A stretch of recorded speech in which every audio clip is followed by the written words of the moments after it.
Great American Ballpark in Cincinnati. The New York Mets play the Cincinnati Reds. Friday Night Baseball is presented by Jeep.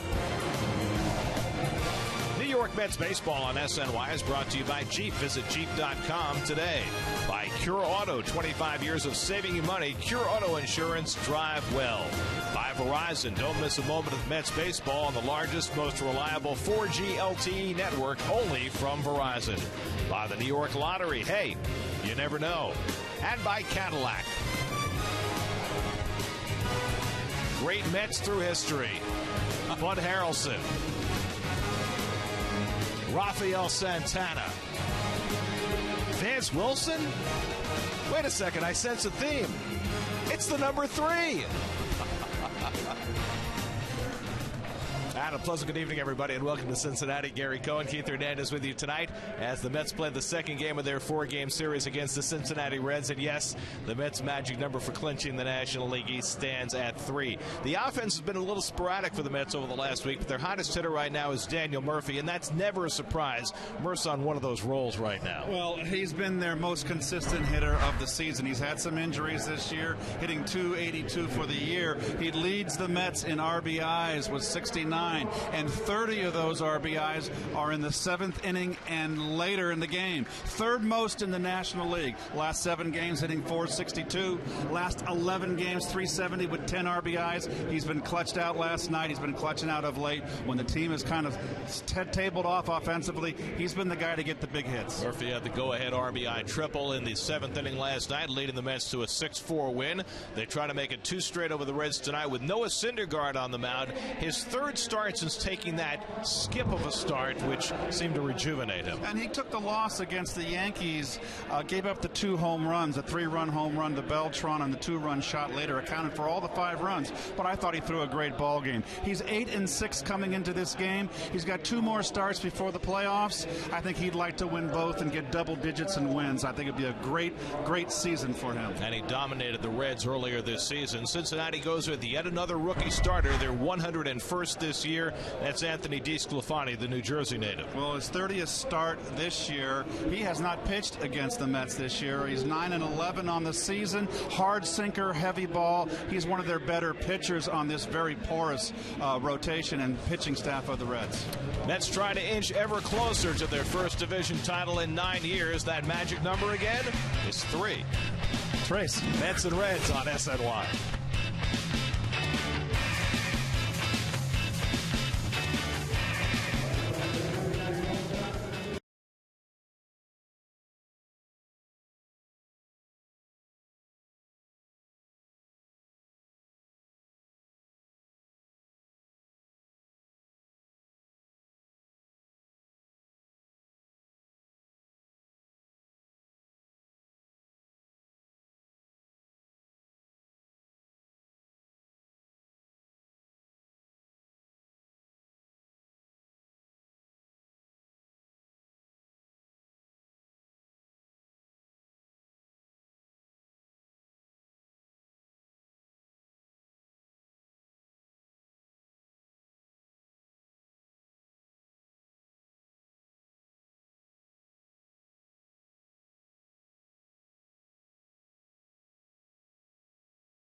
official hospital of the New York Mets. By State Farm, today's State Farm agent of the game is Pat Cauley of Glendale. Contact Pat at patcauley.com. And by DraftKings, the official daily fantasy partner of the New York Mets. You can place a deposit on your 2016 full or partial ticket plan today and guarantee yourself access to 2015 postseason tickets. Purchase tickets online at Mets.com/deposits. Your T-Mobile Data Strong fan photo of the game. And it comes from Paz. Old Met fans. Met fans everywhere. Even on the riverboat. Mets on the banks of the Ohio River face the Reds. First pitch coming up.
As the Mets have had out there the last two nights, Ruben Tejada gets his third straight start at shortstop.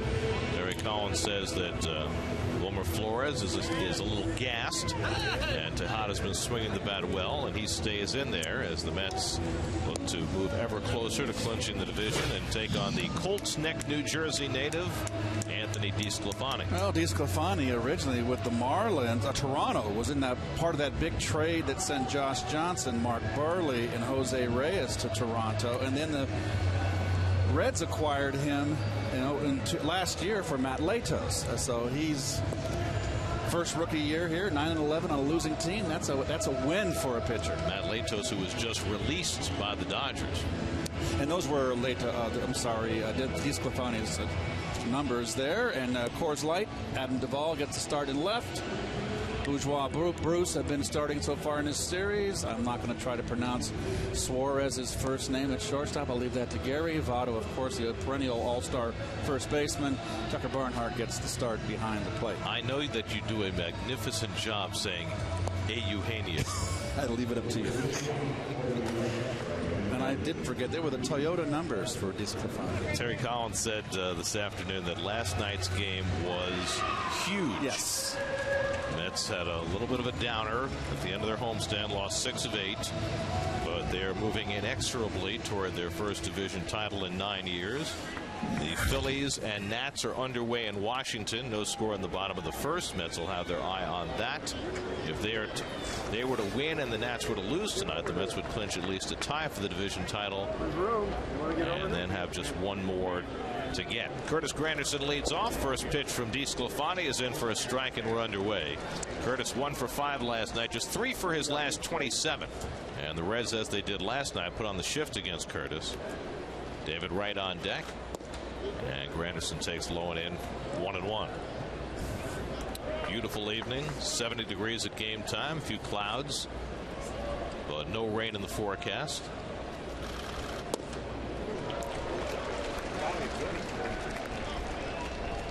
There's not a few clouds here. This is overcast. It's an overcast day. I was trying to put a happy face on it. Fly ball out to left center field. And Adam Duvall is there.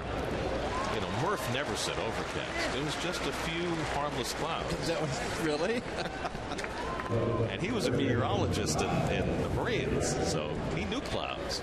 Yes, he did. Here's David Wright. David 1 for 5 last night and an RBI double. David's starting to come around a little bit, hitting the ball solidly. Remember, he had a drought with extra base hits. Been starting to hit his doubles now.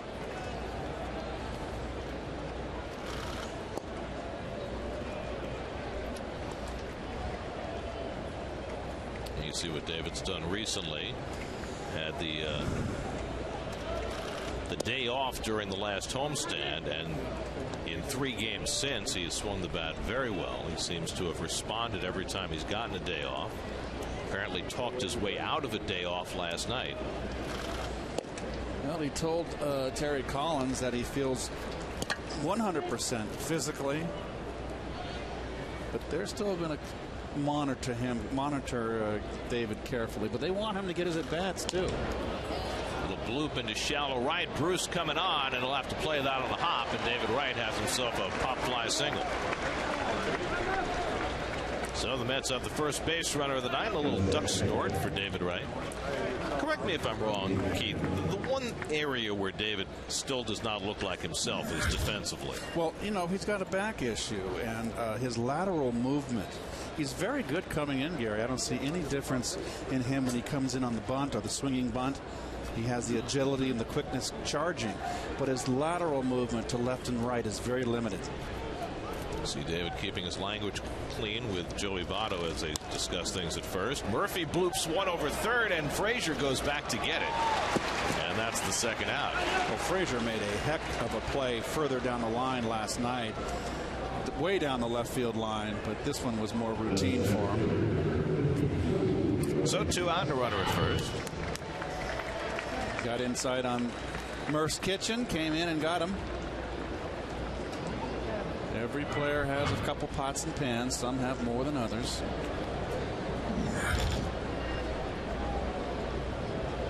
Now it's Yoenis Cespedes. Drove in a pair of runs last night. Now has 105 runs batted in for the season. Also scored his 99th run of the year last night. He hit 2 bullets up the middle last night. One almost took the head off of Josh Smith, starting pitcher. So he had his little slump during the last homestand. He appears to have worked his way out of it. I think that 3 for 4 he had in the last homestand, Gary, against the Braves kind of got him out of it. At the knees from DeSclafani, and it's 1-1. He's got his Dayglow sleeve on tonight. What color is that? What you say? The canary? Canary, parakeet, goldfinch, as you will. There are many birds in the yellowish family. Who's going to quibble? Well, he chases that slider from DeSclafani, and it's 1-2. The tufted titmouse, my favorite, is not yellow. Well, neither is the blue jay. That's self-evident. 1-2 to Cespedes. Lucas Duda would be next. Mets have faced DeSclafani a couple of times in the past when he pitched for the Marlins last season, and they beat him up both times. He's had an up and down year this year. He comes off a bad start against Milwaukee, but his previous start against the Cardinals, he pitched great. In fact, he's pitched his best baseball of the year against the best team in the league. 3 good starts against St. Louis. And the slider misses 2-2. So kind of a puzzling up and down kind of rookie season for DeSclafani. Started out hot, as you said, but basically a 500 pitcher from May on. And against the best division, the Central Division, he's done his best. A team that's going to lose 90 ball games. You're not going to have too many big winners on a team that's going to lose 90, 95 games. Cespedes grounds one weakly. Tough play for Frazier. It'll put it in his pocket. It's an infield hit for Cespedes. Well, a bloop and a bleeder.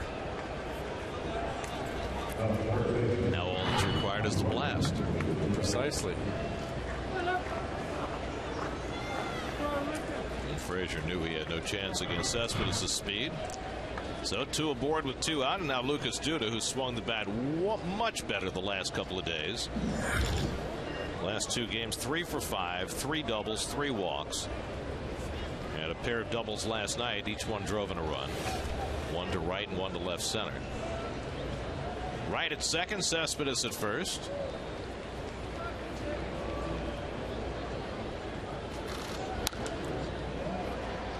DeSclafani tonight making his 30th start of the year. The list of Reds over the last 80 years who have done that is short. Well, Gary Nolan came on the stage in '67. He hurt his arm. He was a tremendous pitcher. Tom Browning, of course, 38 starts. Holy cow. And Johnny Cueto, who has struggled since they traded him to Kansas City. Duda gets tied up, and it's a strike. But with Cueto on the mound last night, the Royals clinched their first division title in 30 years, since 1985. So congratulations to them. Last year made it as a wild card and got all the way to the World Series. They lost their big reliever. Greg Holland looks like he might have to have Tommy John surgery. DeSclafani ahead 0-2. And Duda hits one in the air to center. Playable for Bourgeois. And that retires the side. So the Mets get a couple of soft hits on strand 2. Noah Syndergaard takes the mound when we come back.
Cincinnati and Great American Ballpark. Looking east. Red starting lineup brought to you by Hyundai. Adam Duvall, who pinch hit last night, gets a start in left field. Tucker Barnhart behind the plate. Joey Votto moves up to the 2 hole for the Reds tonight. Votto's been raging hot the second half of the year and had a good night last night. Got a little issue on the mound. Angel Hernandez and Noah Syndergaard conversing, and the grounds crew is going to come out. They're going to do a little work on that mound before Syndergaard throws his first pitch. Well, nicely, I agree. It's good to see Noah doing this. You know, he's a rookie. Some might be a little bit bashful and not want to do it in your rookie season, but you know what? If it's not to your liking, that's where you do your work. That's where you make your money. Looks like there's a little depression there in front of the rubber that they need to take care of.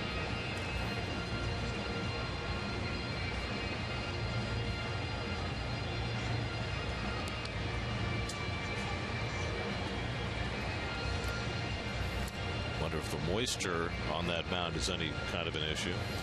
Well, they've had an awful lot of rain here in Cincinnati this summer. 29 hours of rain delay, if you can believe that, folks. They've had this season. And they're bringing some of the diamond dry out to try and soak up some of that moisture in front of the rubber.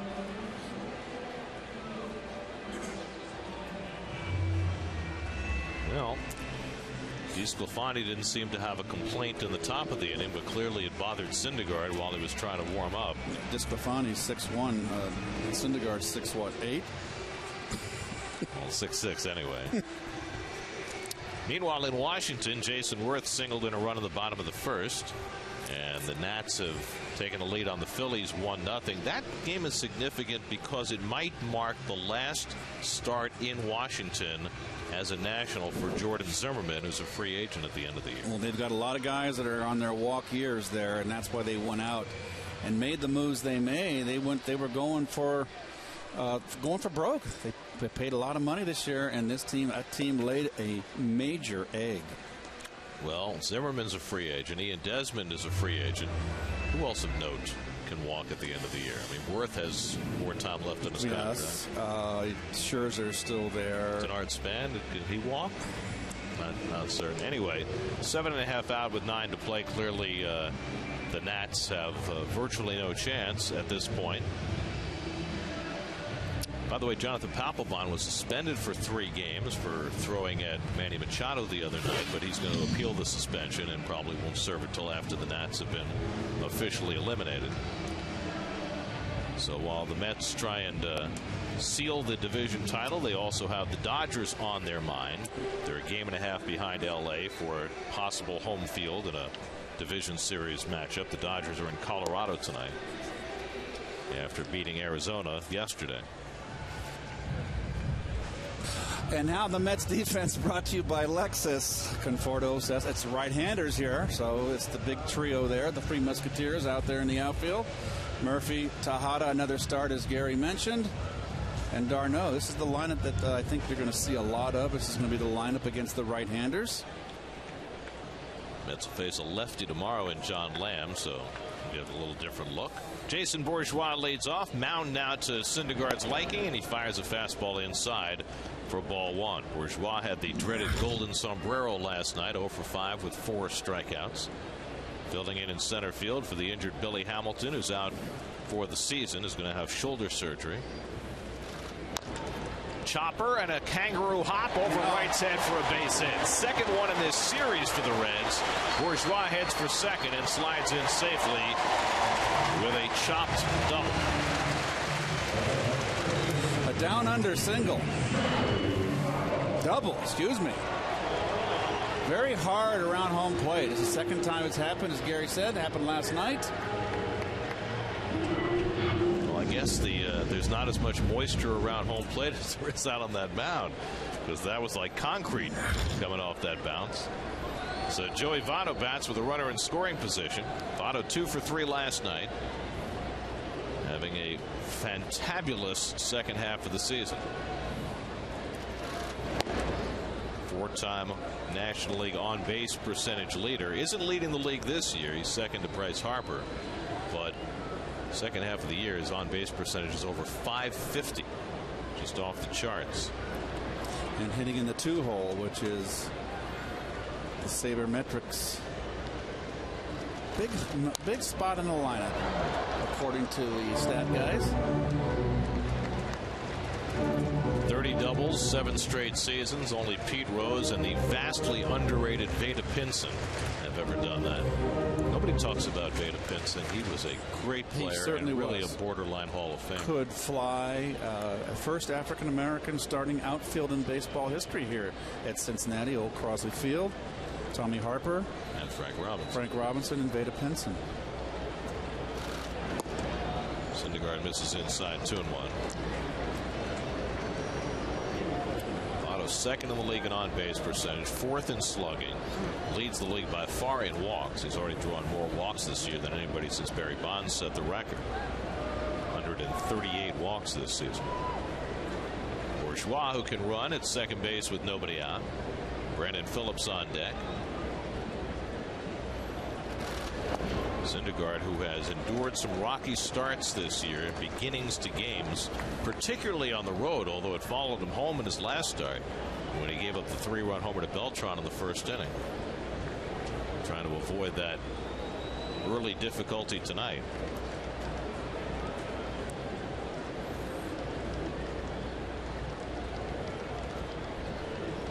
Behind on Votto, 3-1, and Votto's not going to help you out. He'll take his walk if you don't throw him a strike.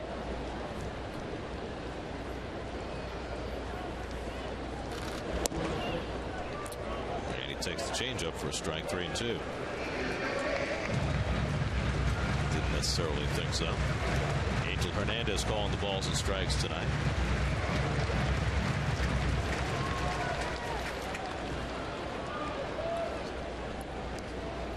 Muted conversation going on there between Votto and Angel. Tejada trying to keep Bourgeois close at second. 3-2 to Votto. And he lofts one out to left. Conforto circles it and makes the catch. Bourgeois takes a few strides and stays put. And Conforto, as usual, throws it right on the money to right at third base. Conforto has got a more than good enough arm for left field, and as we've been saying since he's been called up and we had a chance to observe him defensively, he's very accurate. So 1 out. Now Brandon Phillips, who had 2 RBI hits in the Reds' 6-4 loss last night. Phillips has really been tearing it up over the last couple of months, getting around 340 over the last 52 games. This is interesting. A long conversation at the mound. Darno and Murphy both spending a lot of time with Syndergaard before he pitches to Phillips. Is that fear of sign stealing, do you think? You never know. A lot of times, you want your middle infielders to come in if you're going to change signs, because they've got to know. Because they're the only 2 infielders that can see the signs from the catcher.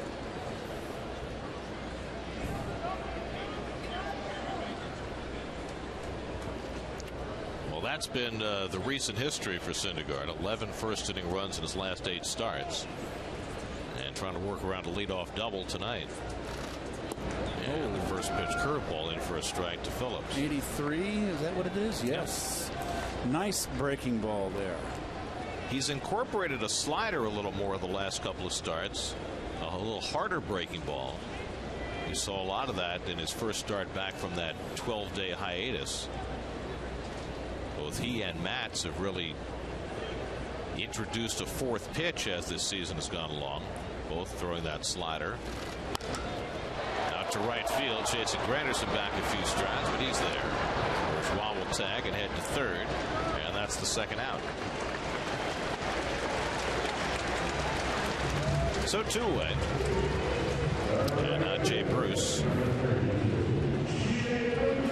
Bruce closed his night on a high note last night with a home run against Hansel Robles. That was after that really weird confrontation with Robles quick pitching and the home plate umpire Adam Hamari pointing at him, and then they called it a ball, and Terry Collins came out to argue.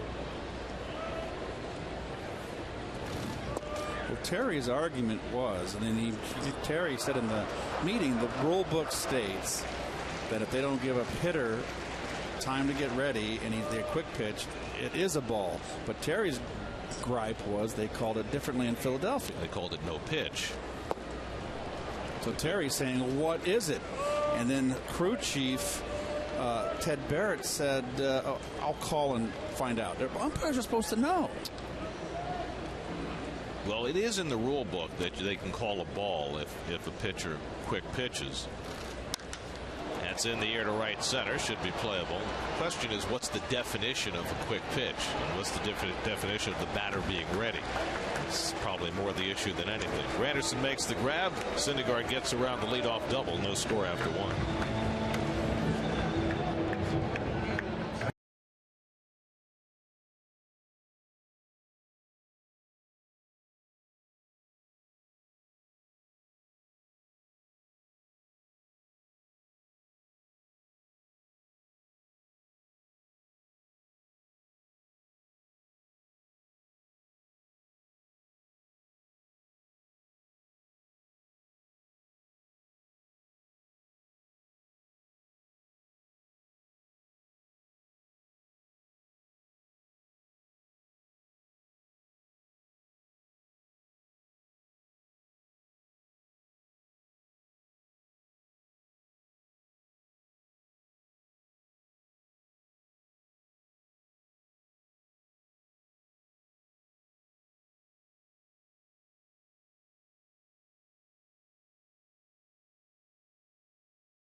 Citi Field when the Mets take on the Washington Nationals. All fans in attendance will receive a Mets Know Your Roots t-shirt courtesy of Avoderm and Nylabone. For tickets, visit Mets.com/free shirt Fridays.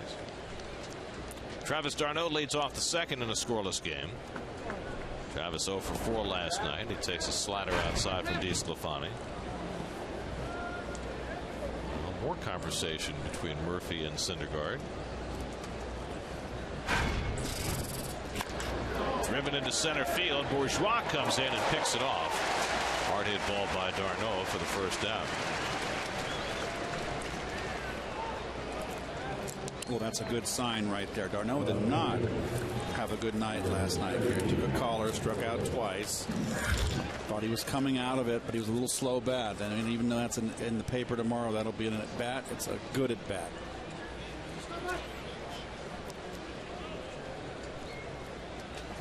So 1 out and nobody on. Michael Conforto, who went 1 for 4 last night, keeps getting his hit a day, hitting at .277 through his first 148 big league at bats. Slugging percentage still over 500. He's been quite a force. 1 for 4 last night. Didn't have a great night. Can't do it all the time.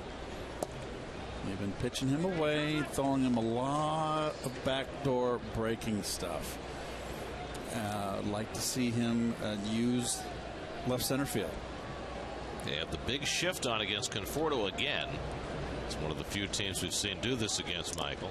His base hit last night came to the left side through an open hole in this shift. It was a ground ball exactly where Todd Frazier is playing at shortstop right now, and a third baseman in a shortstop position, but he wasn't that far over. I mean, we've seen every game Conforto's played. Have we seen any indication he should be shifted like this? No. It's Last night it made a little more sense because you had a soft tossing pitcher on the mound in Josh Smith, but here you've got a harder throwing pitcher in DeSclafani. I agree. Their outfield's positioned. They're playing. That's called a gapped defense. You're taking away the gaps. That's driven to right center. Bourgeois cutting over, but he won't get this one. This will go back to the wall. Conforto digging for second and pulls in with a one-out double. So 2 bullets from d'Arnaud and Conforto to start this second inning. Bourgeois caught the first one, couldn't get close to the second, and Conforto has his 12th double. Tried to come inside, look at it bleed out over the plate. And you don't make a mistake with a guy that swing like that. Conforto hits a bullet. So the Mets had 2 hits in the first inning. Neither one of them hit hard. Now they've had 2 terrific at bats to start this inning. Ruben Tejada will come up. Ruben 1 for 4 last night, starting his 3rd straight game. Terry Collins saying publicly today that Wilmer Flores is gassed at 24 years of age, which makes it very interesting going forward as the Mets move toward the postseason. Broken bat roller, and Phillips has got it. That's the second out. Conforto goes to third. You know, Gary, you made a very good point that Terry Collins said that was such a big win last night, particularly when the Nationals lost, because that is the magic number is 3 now, 7.5 with 9 to play. It's Katie by the door. It's over. It's just a matter of when they're going to clinch. Correct. And I'd say the sooner the better, so these guys can get out here and play, and you can experiment around and get some guys some at bats and get everybody ready for the playoffs. Good stop by Barnhart. That might have saved a run. And I still think, I feel adamantly that the best record over the Dodgers is worth fighting for. 2-0 to Syndergaard, who has 7 hits this year. He's hit a home run, driven in 3. Looking to get the first run of the game home with Conforto at third and 2 out. And he hits one up the middle, a base hit. Syndergaard with the RBI single that gives the Mets the early lead. 4th run batted in for Noah Syndergaard, and the Mets lead 1-0. Well, the Mets pitching staff can help themselves. They can hit. Nice swing. Well struck.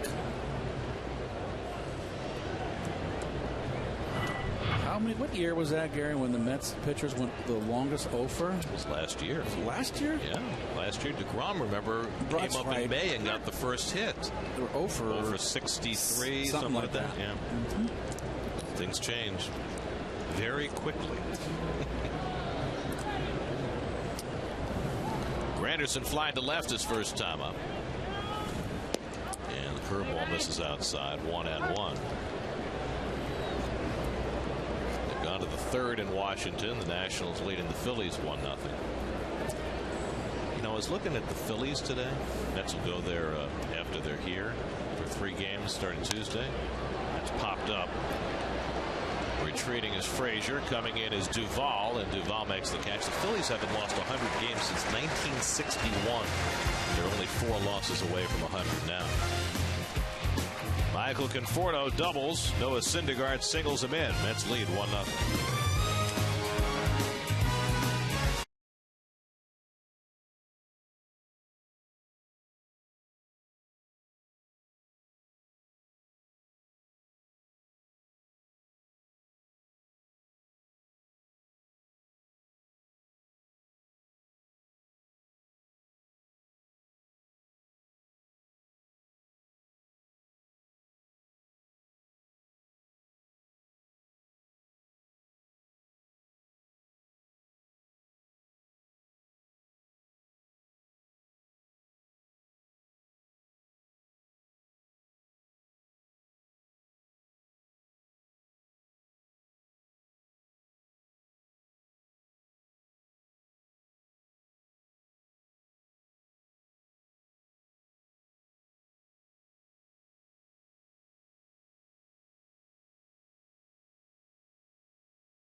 Wilson, Al Weiss, and Don Glendening make the double play. The Mets win their first baseball title. The New York Mets are champions of the National League's Eastern Division. At 9:07 on September 24th, 1969. That looked like Gary Gentry on the mound throwing that shutout. Gentry. It's Joe Torre who hit into the double play that ended that clinching game for the Mets against the Cardinals in 1969.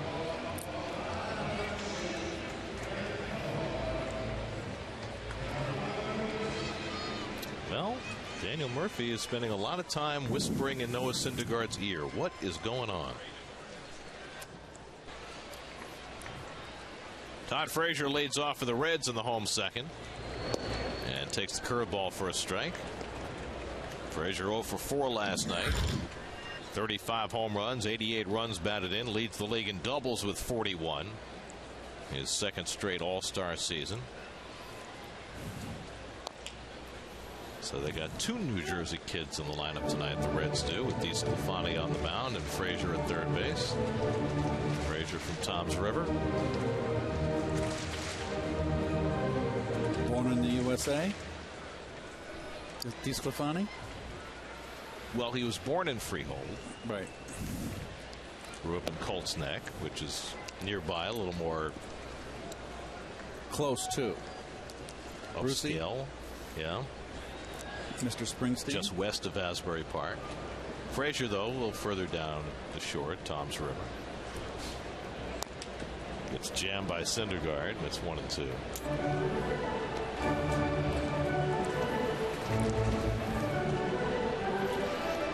You know who else is from Tom's River, right? No. The Leiter brothers. Oh. Al and Mark grew up in Tom's River.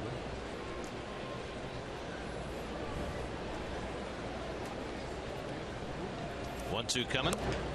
And the curveball hit right up behind the bag, but a foul ball.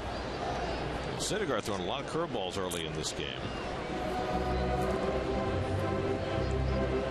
It's a fastball hitting club. It's a power hitting club. You've got to think, if I'm a hitter, I know they have a lot more information today. You got a guy that throws 98 miles an hour. You're going to get a fastball.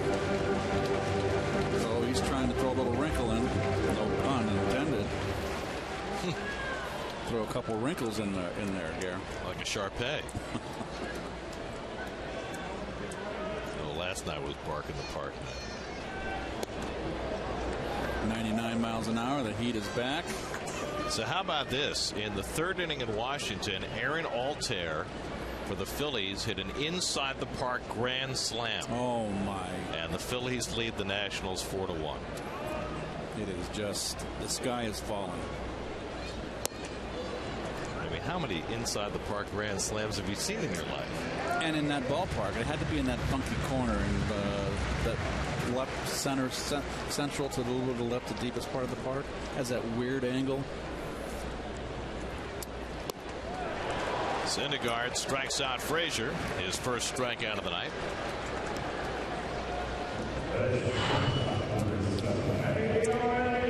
Change up, Gary. Oh, sinking. He threw him the kitchen sink in that at bat. What a pitch.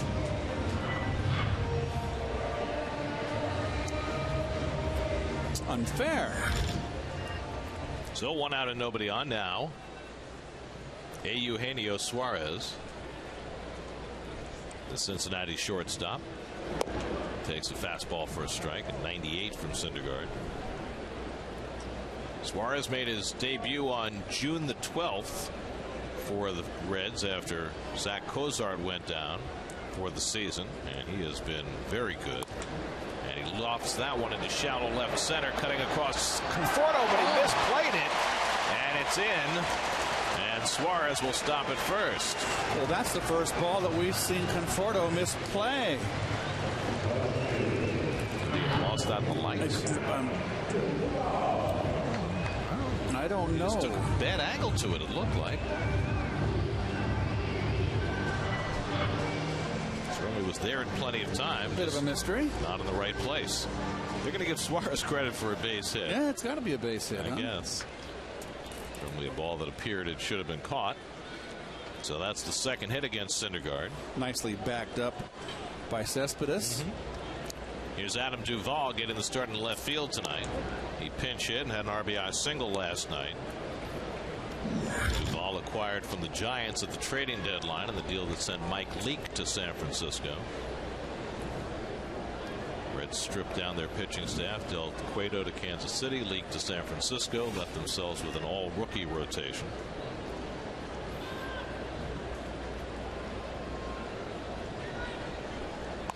That's ripped and caught by David Wright. Duvall hit a bullet, and Wright able to extend and make the play. 2 down.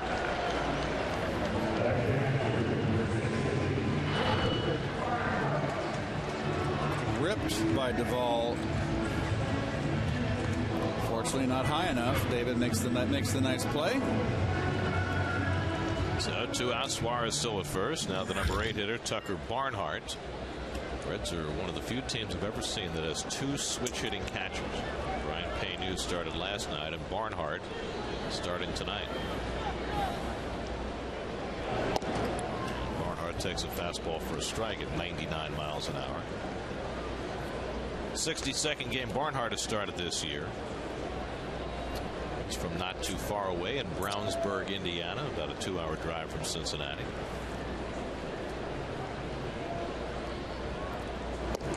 And Syndergaard just overpowering. 0-2. Don't throw him anything he might catch up to. Just run that chatter up there and see if you can catch up.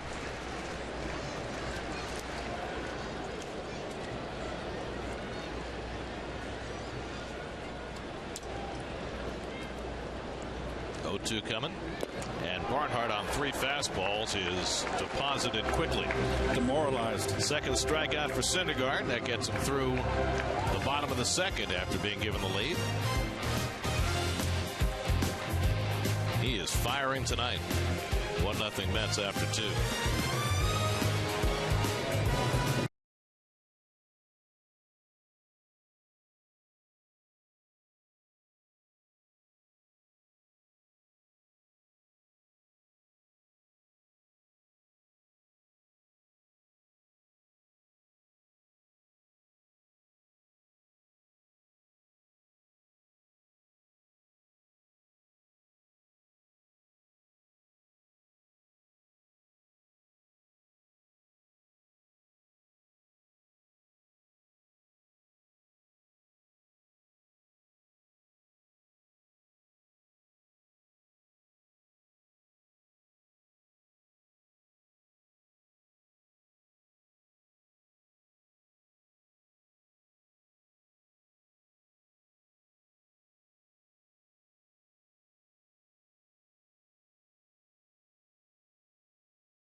Tea, the hard iced tea that tastes like real iced tea. Hoyt Wilhelm, the great knuckleballer, hit a home run in his first major league at bat in 1952. He played 20 years and never hit another home run. Not surprisingly, he was a relief pitcher for most of his career. But you know what Hoyt Wilhelm also did? It's grounded to the left side by David Wright. Suarez on the backhand, and he throws out Wright. 1 pitch and 1 out in the third. Hoyt Wilhelm, who very rarely started, in 1958 threw a no-hitter against the Yankees in a rare start. So he hit a home run in his first at bat. He threw a no-hitter. He was a relief pitcher for most of his career. Threw a knuckleball. He always threw a knuckleball, or did he develop it later in his career? I can't recall. As far as I know, Wilhelm was always a knuckleballer. I might be incorrect about that. You had this relief specialist. You had Elroy Face with the Pirates, who threw the forkball. Won 18 games 1 year out of relief. You had Stu Miller for the Giants and Orioles that threw slowest. You know, the first, and I may have my history a little wrong here, the first real relief pitcher of note was Jim Constanti with the Whiz Kids Phillies in 1950. He won the MVP as a relief pitcher. What was his name? Jim Constanti. I did not know that. Murphy hits one down the right field line, headed back toward the wall. That ball is off the top of the fence. And Murphy will pull into second base with yet another double. Missed a home run by that much. I think he got jammed, Gare, just a little bit. Settles for his 37th double of the year. Let's see with the contact. Yeah, a little bit in on him, and still strong enough to get it off the top of the wall. What was that, 335 down there, or 320? 325. 325. Here we go, fastball. In a little bit, or just got under 2.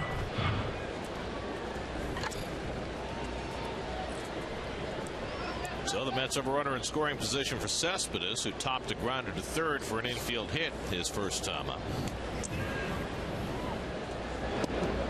And Sclafani powers one outside. Of course, Stu Miller has the famous appearance in the All-Star game at Candlestick Park, if you recall.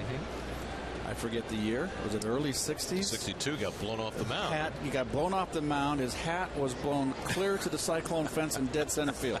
It was so windy. See, I never saw Candlestick before they enclosed the outfield. And it was windy enough even after they did. Big cut by Cespedes. 1-1. There was only bleachers in left field, Gary. Old-fashioned bleachers. That's a big cyclone fence. Right field was bleachers too. You could look across the bay, much as you can today in the new ballpark. And that wind would come in and swirl around center, or right down the blow in from left field, and swirl around and blow out to right.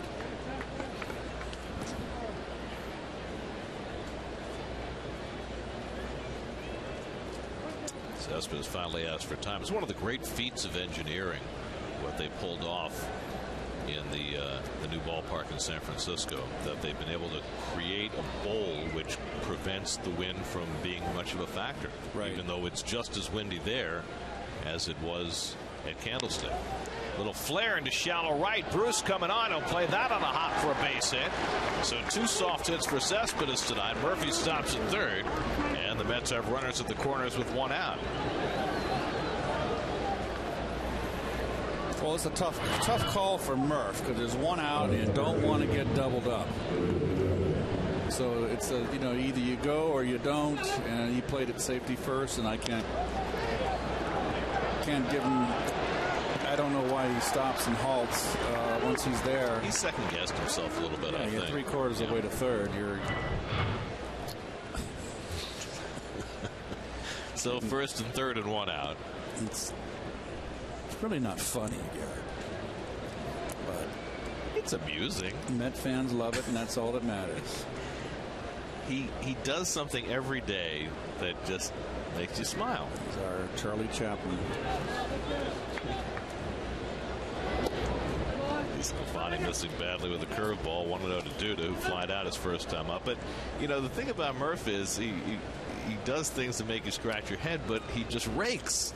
He just hits and hits and hits. He's a hitter, and he made no matter what his gyrations were, he did the right play, not playing safety first.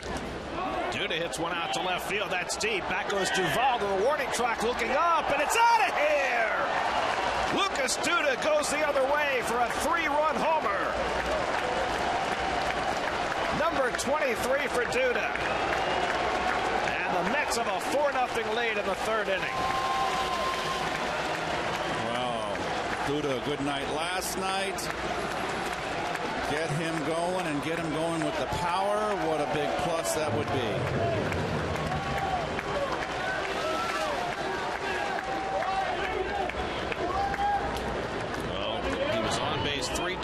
Lucas on Wednesday night, big night last night, and now Oppo power. Well, wanted to come inside, and again, the ball bled out over the outer half of the plate and down. That's where Lucas has got to focus. Focus has got to be. And I remember, Garrett, talking to him in spring training when I worked with him on first base that one day in camp before everybody showed up. I asked him what pitch did he like the best, and he said the high ball. And I scratched my head. What are you talking about? Well, you should love the low pitch. You got a low ball swing. So go figure. Well, it's been an odd year for Lucas. It's really the only way to describe it. High on base percentage earlier in the year, but not many home runs. He had that one incredible stretch in late July or early August when he hit 9 home runs in an 8-game span. Then he cooled off, then he got hurt. And it's been a slog for him since coming back, but the last 3 days, the returns have been much more sightly for Lucas. 3 doubles and a home run now in the last 4 games.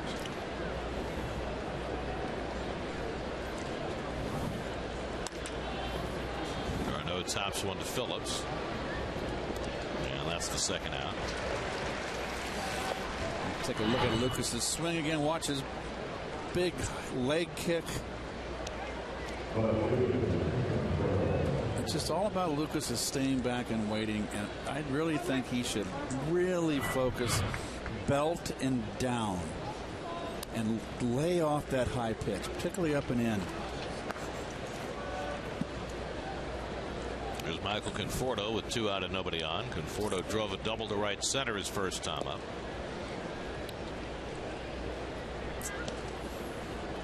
DeSclafani had not allowed a home run in any of his last 5 starts, but Lucas Duda breaks that string with a 3-run bomb.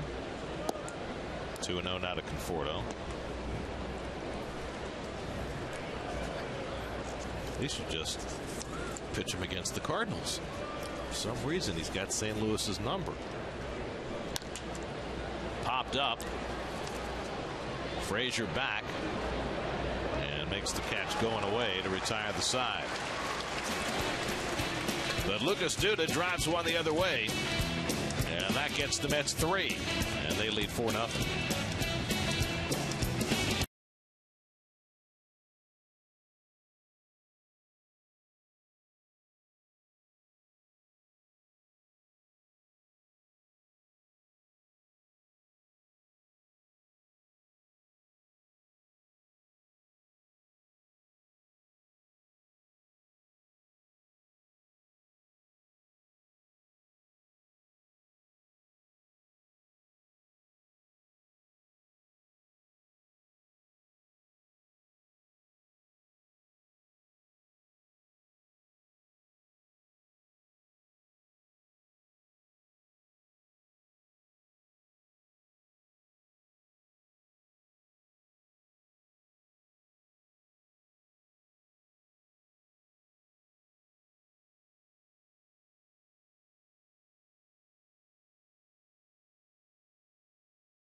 We'll keep on turning.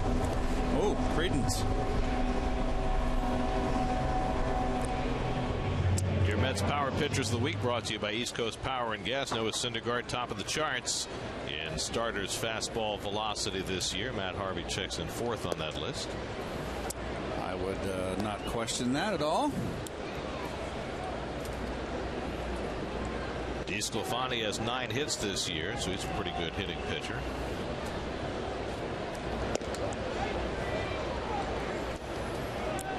Well, I mentioned in that first start when he skipped the turn, Gary, and he was throwing 100 miles an hour around 6 times. We had him clocked on the, and I mentioned in the broadcast that from the center field vantage point, which I have as well as you folks at home, and I said he's throwing as hard as Nolan Ryan. It was in Atlanta. I mean, he's throwing BBs up there. And I tell you what, he might be the best of the lot down the road. And we'll find out. It'd be fun to watch. Strike 3 called, so DeSclafani is caught. 3rd strikeout for Syndergaard.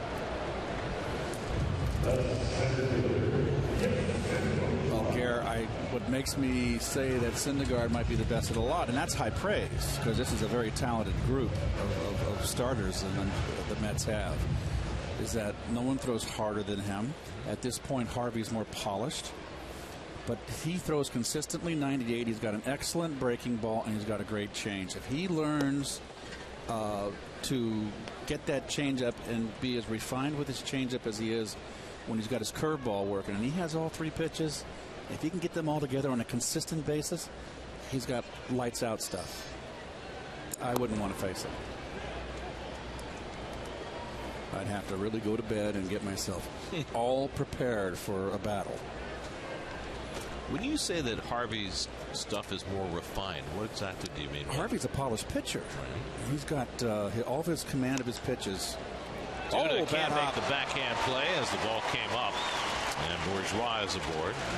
So Bourgeois chopped one over Wright's head the first time up and gets a bad hop that gets by Duda for another base hit. Yeah, it should be a base hit here. Ball came up on Lucas. Harvey, to me, he has more pitches. He has the changeup. He has a running fastball. He has a straight fastball. He has a 12-6 curve and a hard slider.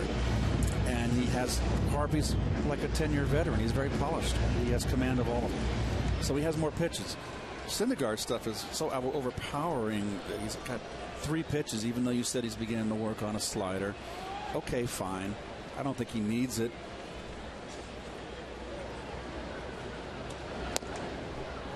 I mean, when Harvey's on, and consistently he is, he's fun to watch. He can deal. We mentioned, Gary, that this Tommy John and surgery in this year, with him having to just, in the beginning, pitch to contact, I think it made him a better pitcher. I think he learned how to pitch. And I think next year, if he gets through all this extra innings he's going to accumulate without any injury, he's going to be better next year than he was this year. I think that's certainly always the expectation, the second year back from Tommy John. Well, Syndergaard is the youngest of the group. He's only 23. He's younger than Matz. Syndergaard's just got raw stuff. Like a fire-breathing dragon. Or something out of Norse mythology. 0-2 to Votto. Flied out his first time up. Has to bend out of the way. 1-2. I'll get your attention. Look how quick Votto pulled the ejector button right there.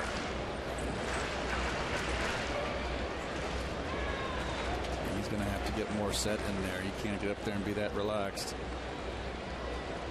He's getting ready. Look at getting more crouched. Very interesting. 1-2 coming. On the outside corner, Votto caught looking.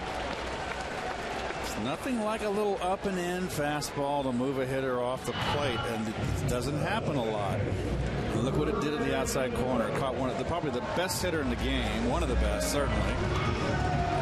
Looking. 4 strikeouts tonight for Syndergaard.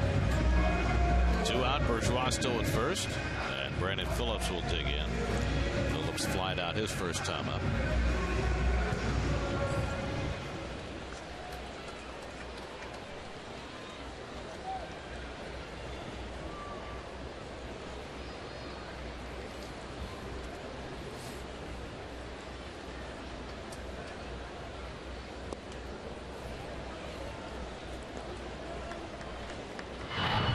Well, we'll see just the footwork of Syndergaard.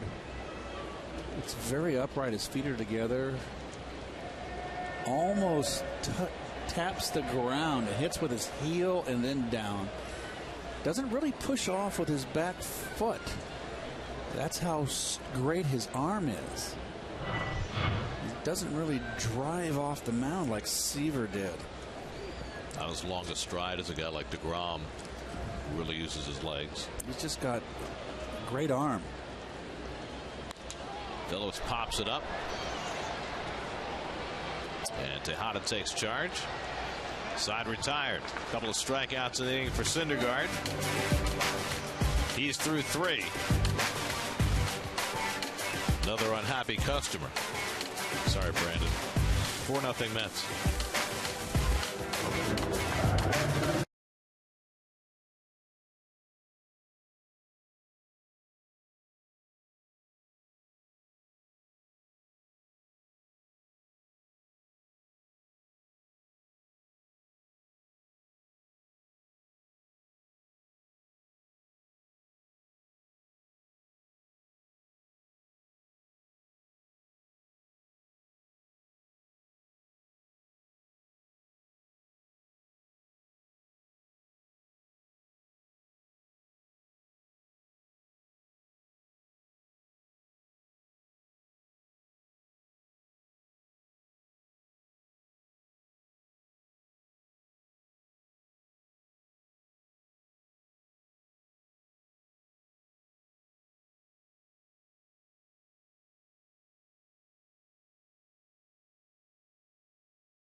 Team, the big red machine of the 70s. I played against him. I'd have to agree with you 100%. No argument from me. 1869, first professional baseball team in the United States, the Cincinnati Redlegs, with the Wright brothers, Harry and George, went undefeated that year in 1869. 7 years before the creation of the National League. So they've got a pretty good baseball tradition here in Cincinnati. They always had the first opener before everybody else. Yep. All that tradition is gone now. That was during the Bud Selig's watch. Tejada strikes out. Barnhart makes the throw. That's the first down. A lot of tradition cast aside. Progress, I guess. They're the original Redlegs. Well, they still have the parade every year here on opening day. Notice much as they did in the years when they had the ceremonial first opener. The script that they had were the old, like the Detroit Tigers. Right, the old. Well, it's the old English D. Yeah. I think this is more of a Germanic C. Speaking of Germanic or Norse, Syndergaard's up. Syndergaard had a base hit to drive in the first run of this game in the second inning. His 8th hit and his 4th RBI of the season. Due to hit a 3-run homer in the third to make it 4-0. Meanwhile, they're in the 5th inning now in Washington. Phillies 4, Nationals 1. I think I just read that Aaron Alter's inside the park grand slam for the Phillies was the first such for the Phillies since 1956. Syndergaard strikes out, 2 out. And the first in the majors since Randy Wynn of Tampa Bay in 1999. So it's a rare bird, the inside the park grand slam. We sort of had one in New York. Remember when the Nationals were there? Cespedes misplayed a ball in center, and Michael Taylor circled the bases, but that was ruled a single and an error. But it scored 4 runs. I saw that happen in Philadelphia with downtown Ollie Brown playing center field, Gary, in 1974. Phillies weren't very good then. Bake McBride hit a base hit up the middle, bases loaded. On turf, Ollie Brown came in on the run to throw the ball home, but the ball went right through under his glove, rolled out to center field. Bake single in a 3-base error. Granderson takes a strike, 1-2. Curtis has been up twice, flied out to left field both times. I'm dating myself. Ollie Brown I played against. I forgot about downtown Ollie Brown. Played with Nate Colbert and Cito Gaston. Came up with the Giants originally. DeSclafani strikes out the side in the 4th inning. Still 4-0 New York.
SNY on Instagram, Twitter, or Facebook. After every Mets win, check out our posts to find out how you could win a StubHub gift card.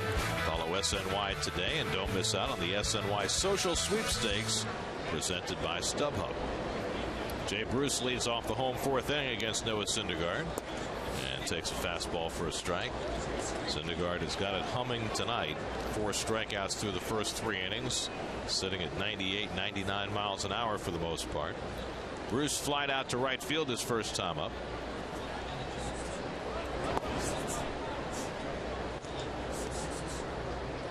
It's Bruce, Frazier, and Suarez batting for the Reds. Aaron Altair hit his 2nd home run of the game. This one left the ballpark. And the Phillies lead the Nats 5-1. Threw it by him. There's a fastball hitter right here. Todd Frazier on deck.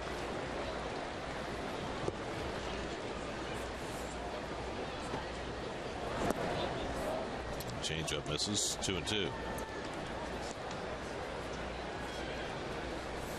Jay Bruce in his 8th season with the Reds. Still just 28 years old.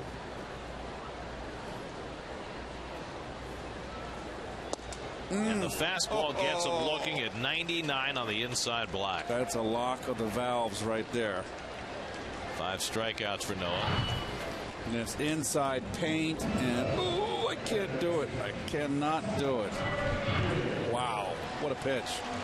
I mean, they say under the best of circumstances you have 4/10 of a second from the ball leaving the pitcher's hand to it arriving at home. I mean, it's less than that, right? Yes. You've got to be prepared to hit here. You just can't go up there and be in a rocking chair. You've got to be set and a little more crouched and ready. Todd Frazier chases the curveball out of the strike zone. Well, Syndergaard's given up 3 hits tonight. They've all been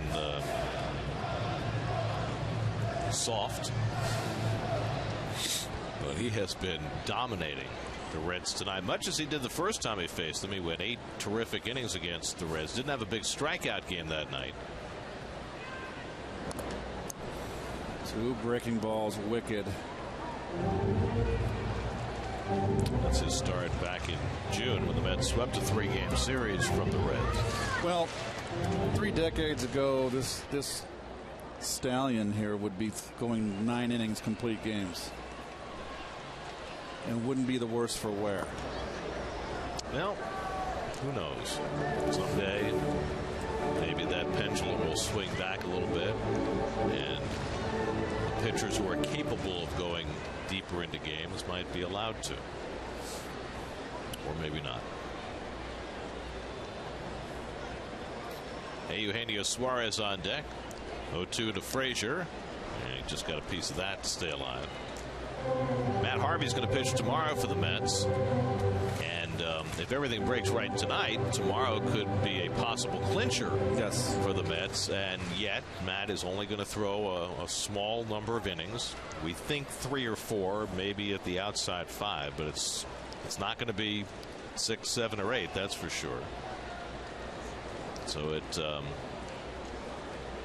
another odd circumstance as Syndergaard uses that slider to strike out Frazier. Back-to-back strikeouts to start the 4th. He's got 6 for the night. And I'm laughing, folks, not because I'm being cruel and unfeeling to the hitters. It's just I'm laughing because this is extraordinary stuff. There's that 4th weapon, that slider, which is a new pitch for Noah. His last 2 or 3 starts. It's just fun to watch. Here's Suarez, who had a base hit his first time up. He takes a slider for a strike. He's getting his breaking ball over from the get-go, Gary. And when he has that going and he can then at the fastball, it's just going to be a long night for a lot of hitters. He's just so confident with it. Well, he threw him 2 completely different breaking balls there, an 88-mile-an-hour slider, an 81-mile-an-hour curveball. And if you're a hitter, how do you cope? Right-hand hitter, it's very difficult. 0-2. Lined. Murphy short hops it. Side retired.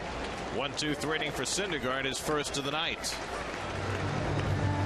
After 4, Mets lead 4-0.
For behind-the-scenes access, player reactions, and a complete game breakdown with exclusive on-field interviews and Todd Bowles' post-game comments on Jets Post-Game Live, presented by Toyota, Sunday after the Jets-Eagles game, only on SNY.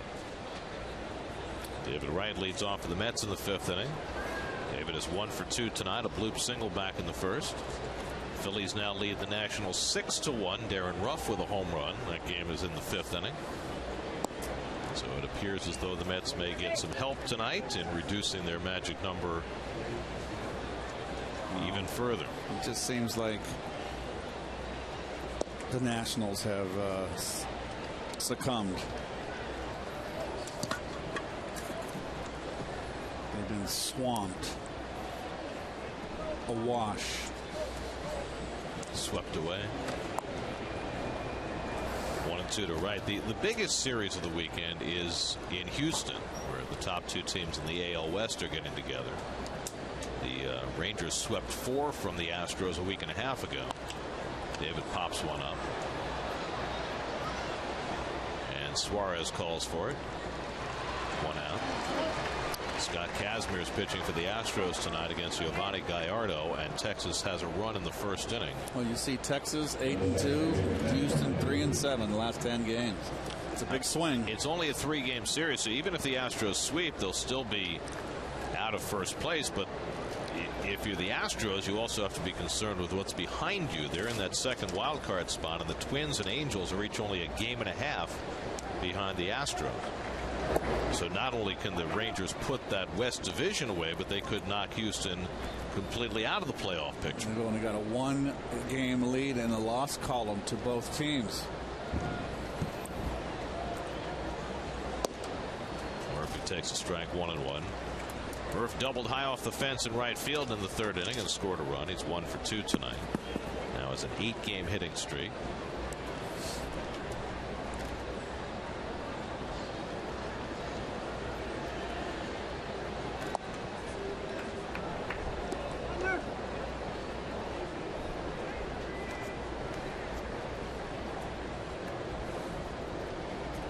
Cespedes waiting on deck. Oh, Murph gets jammed badly, and Votto will make the tag for the 2nd out. That got in there a little bit. I don't think it was a strike. That's why it got in so hard on him, on Murph.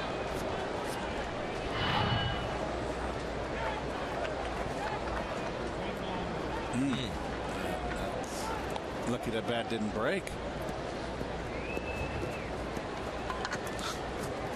It's like, get out of the way. Let the athlete handle it. 2 out and nobody on. Here Cespedes is 2 for 2. A bleeder and a bloop for Cespedes' 2 hits. He doesn't get many of those. Most of his hits are things of beauty, like the 2 he had last night, both of which the pitchers who threw them were fortunate to be out of the way of as they rocketed up the middle.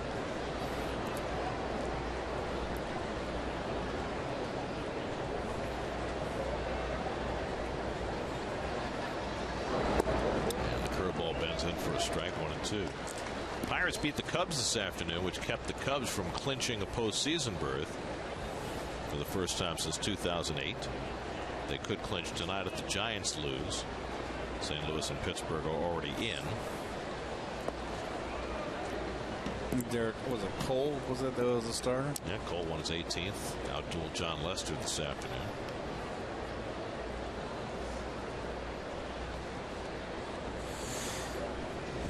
Pirates now with 94 wins.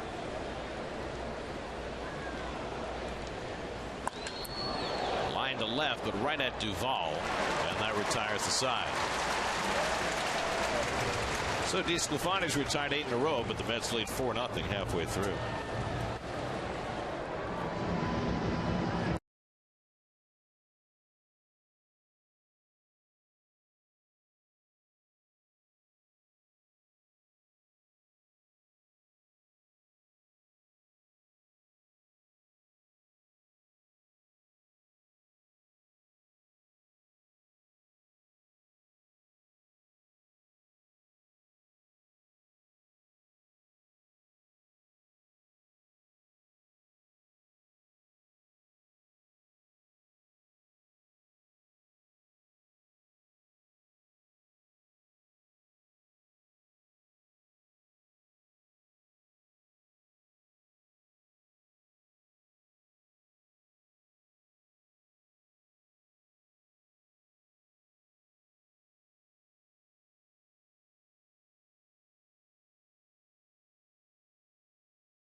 I think of it as more of a slower paced Midwestern bird. I think that's from the Kentucky side looking towards Cincinnati, if I'm correct. I used to go over that bridge. There used to be a little water hole right across the bridge there that I used to frequent.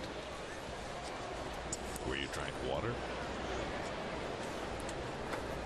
Adam Duvall will lead off in the bottom of the 5th against Noah Syndergaard, who has been scintillating tonight. 6 strikeouts in the first 4 innings. He has had dominant stuff. Duvall has the hardest hit ball against Syndergaard. He lined out to third base in the 2nd, and he takes a strike. 5th inning recap brought to you by Fidelis Care. Syndergaard on top, in part because of Duda's 3-run homer. Syndergaard has been scintillating.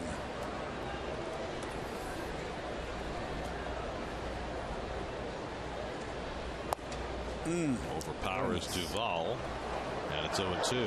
Just wicked down and in fastball. Tucker Barnhart on deck. We were talking about some of the goings on in the National League Central. Something really devastating might have just happened for the Cardinals. The starting pitcher tonight, Carlos Martinez, pitching against Milwaukee, just left the game after 7 pitches and walked off with his glove covering his face, clearly very distressed. So stay tuned. That could be a huge blow to the Cardinals, who are already without Yadier Molina.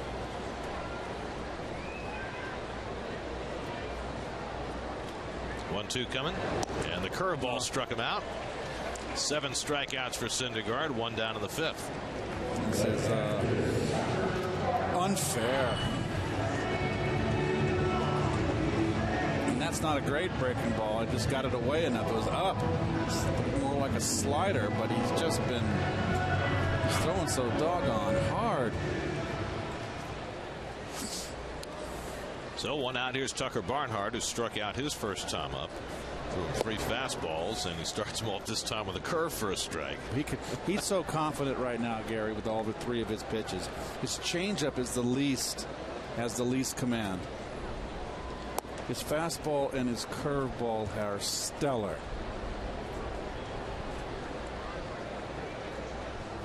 Well, he threw 3 fastballs right by Barnhart his first time up. This time starts him off with a curveball and a changeup.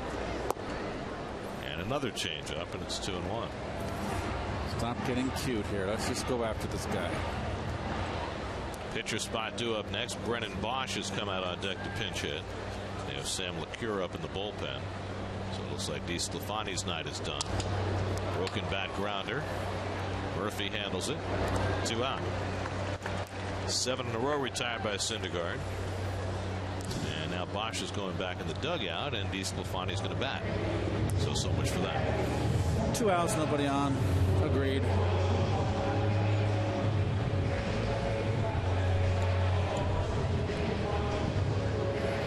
Brian Price's team just playing out the string for the 2nd straight year.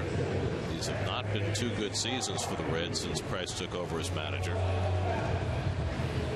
They fired Dusty Baker after he made the postseason in his final year.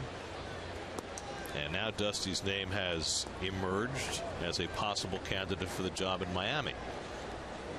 Everywhere Dusty has managed, he has won. He's a player's manager. Very good friend of mine. Played against him when he was with the Braves. Against him, excuse me, before he went to the Dodgers. I might as well date myself some more. Go ahead. We can do carbon dating if you'd like. Here's the 0-2. And DeSclafani lays off the curveball, 1-2.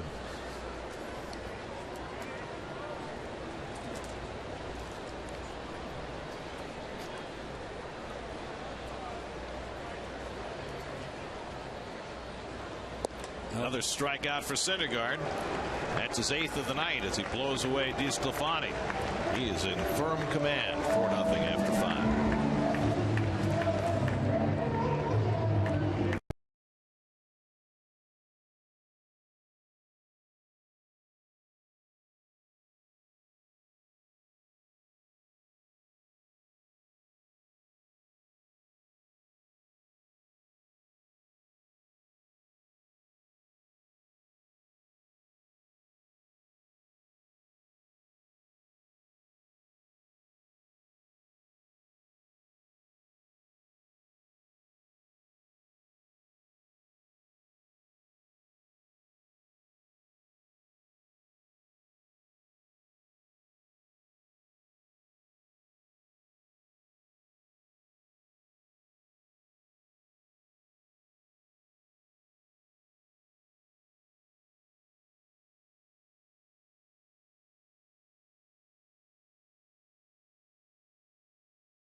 Gibson had that 1.12 ERA in 1968. Since then, what's the lowest ERA in a non-shortened season? So no strike years. I mean, is it the obvious guy that we both would first think of? I think it might be. Lucas Duda leads off in the 6th inning. The obvious guy. Yeah, 66 and 68. The guy you played with, who had that. Oh. You know that guy? No. I think that's the guy, isn't it? Oh. Right-hander. Yeah, that guy. He was 20 at the time. Kind of burst on the scene. Yeah. You might be right. For a while, it looked as though Zach Greinke might outdo him. Duda, who had an opposite field home run his last time up, swings over the 2-0 slider. 55 straight starts by a rookie pitcher. An ongoing major league record. Popped up. Frazier, the only guy on that side of the field, but he has plenty of time to get under it. And Duda's retired one way.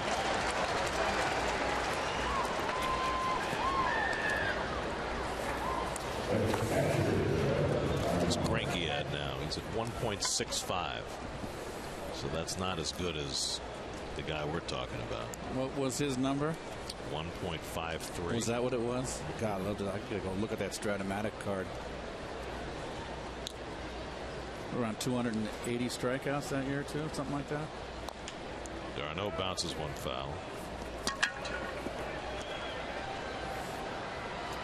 It was fun. Electrifying. Yeah, like nothing anybody had ever seen, especially from somebody that young.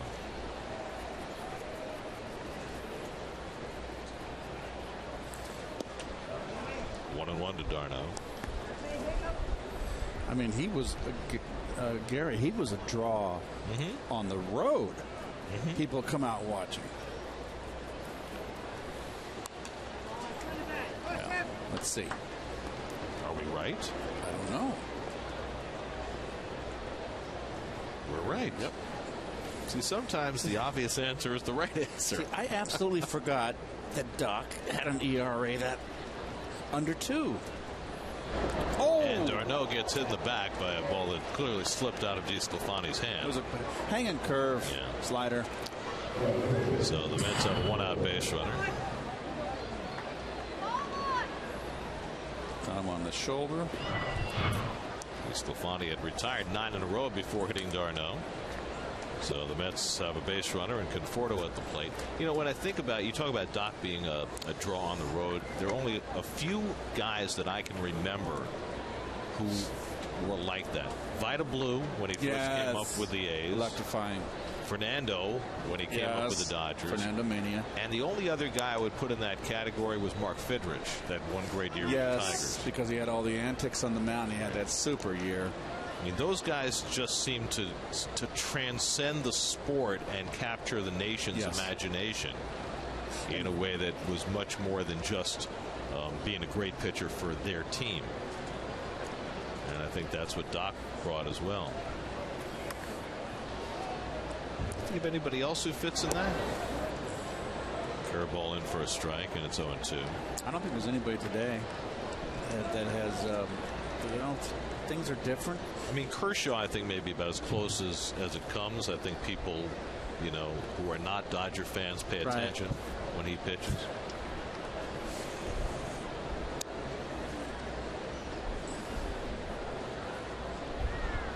I think for a while Justin Verlander was that when he was at his best. I think this Met rotation could be a rotation that people would want to come out and watch pitch as they go forward, and if they keep improving.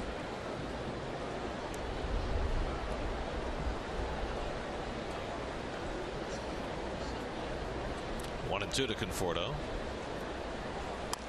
And he bounces one down to Votto. Gets the out at second. The return by Suarez in time for the 3-6-3 double play.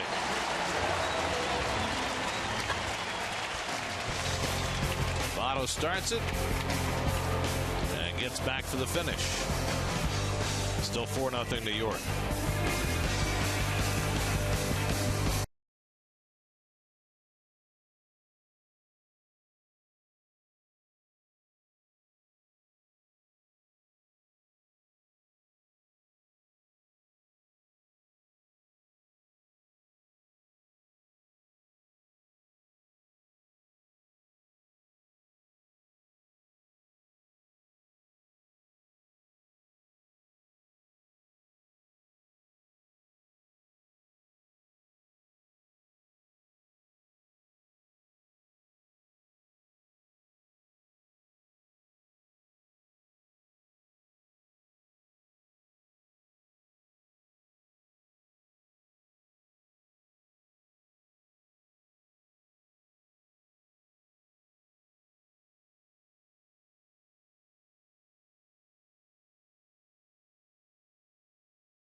The Phils lead the Nats 6-2. Jason Worth hit a home run in the 6th inning. They've gone to the 7th now. Jason Bourgeois leads off in the home 6th against Noah Syndergaard. Bourgeois is 2 for 2.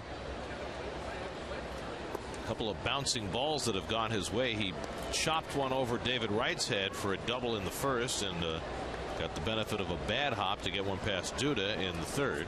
2 of the 3 hits for the Reds tonight against an otherwise overpowering Noah Syndergaard. Noah has not walked a batter. He struck out 8. Yeah, he's been pretty good. This is now the 9th time this year that Syndergaard has struck out 8 or more batters, the most by any rookie in the majors. This is also the 3rd start that I've seen him have it all working, Gary, where he's been brilliant. And for a 22-year-old, that's only his 23rd big league start, and he's got it all working tonight. And there's strike 3 called to Bourgeois, and a 98-mile-an-hour fastball on the black. 9 strikeouts for Syndergaard. We check in with Steve Gelbs. His report tonight is brought to you by Acura. Steve? Gary, Joey Votto steps to the plate. Last season was a rough one for him. Had the knee injury, just 62 games played, hit .255. Came back this year, was healthy, and was playing really well at the start of the season. Sometime in mid-June, hitting around .280, hitting some home runs. That's why it was surprising to everybody on the Cincinnati side when he went over to Don Long, the hitting coach at that point, and said, I have to change everything up. For him, it wasn't good enough. So he went to work immediately, started working on his stance, wanted to get more into his legs the way he was when he was successful in 2013, something he was hesitant to do because of the knee injury early this season. And clearly, he was right. I think you said it, Gary. What'd you use the word? Fantabulous. Second half, he's been doing some special things here in the second half. And as Don Long said to me, if you want to know why this guy is as great as he is, that's it right there. Everybody was telling him how great of a job he was doing coming back from injury. To him, he ignored it, knew he had more to give. How unusual is that, Keith, for a guy at his level to want to change things? Well, you know, in search of excellence, right? He's a perfectionist, obviously. He's very serious about his game. He's very intelligent. I think he went through that period, Gary, where he was walking too much. I think he's incorporated now more offense, more swinging, still getting the walks. More walks than ever. I just think that he's just healthy. Well, you see, nobody in the National League's had a higher batting average since 2009. Look at Cabrera, how far ahead of everybody else. And he may win another batting title this year, Cabrera. I spotted him a long time ago.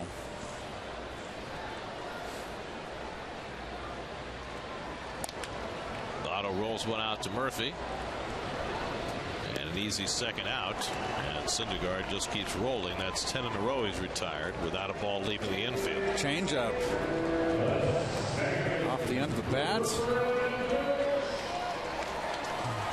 This is just overwhelming. Let me ask you a question, because this has just occurred to me. As we've come through this latter stage of the season and the limitations on Matt Harvey have become obvious, we have all assumed that when the Mets get to the postseason that Jacob deGrom would be the guy to pitch Game 1 and Game 5 for the Mets. Now, deGrom has struggled coming down the stretch of the season and has just been skipped and is going to pitch in Philadelphia. Do you think that there's any chance that the Mets would consider changing that plan watching Syndergaard's dominance tonight? Everybody's got 2 more starts. I think there's a possibility. I'm not sure, but if deGrom's back to form, I think a lot of things are up in the air. I just misspoke, by the way. deGrom is pitching here in Cincinnati Sunday, not in Philly. Okay, and then he'll have one more start after that. But you know, deGrom has struggled coming down the stretch of the season. But remember, they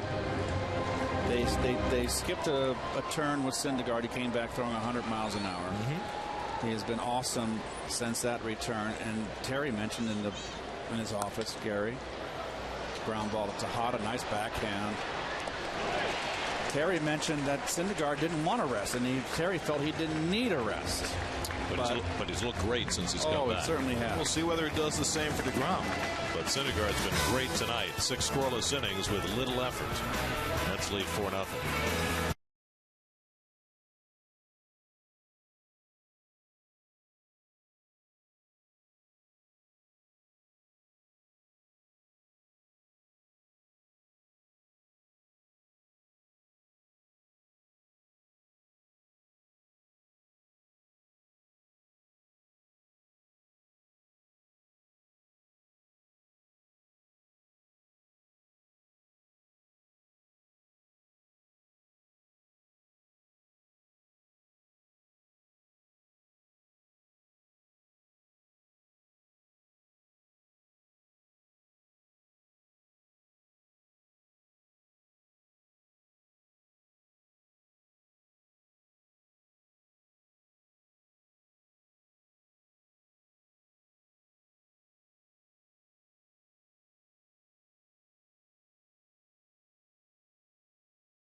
6 scoreless innings and an RBI single tonight. Lucas Duda took care of the other 3 runs with a home run. Ruben Tejada leads off the 7th against Anthony DeSclafani, who has really settled in the last few innings. Hasn't a lot of hits since Duda's home run in the 3rd.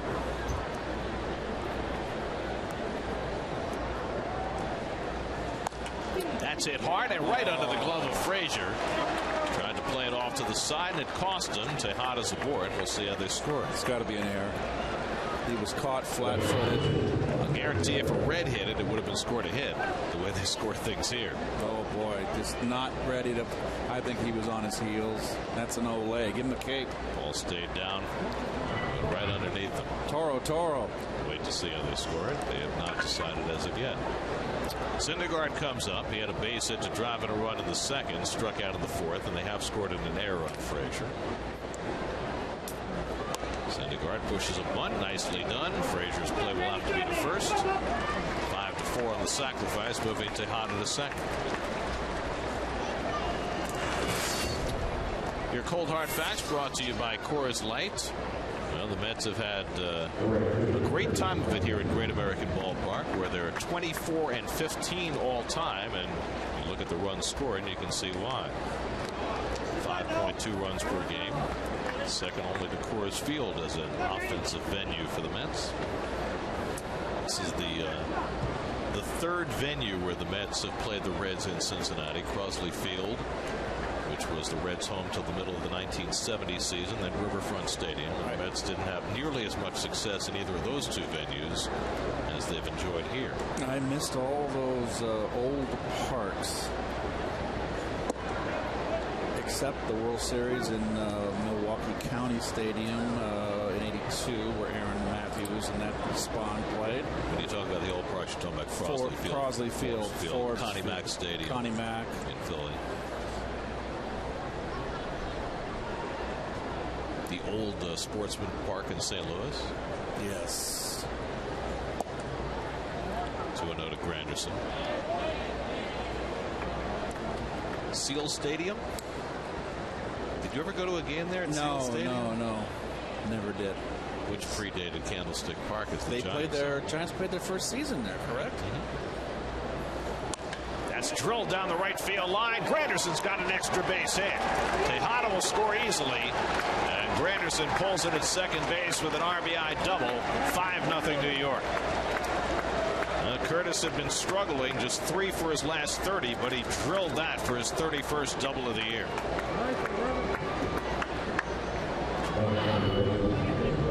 Ripped.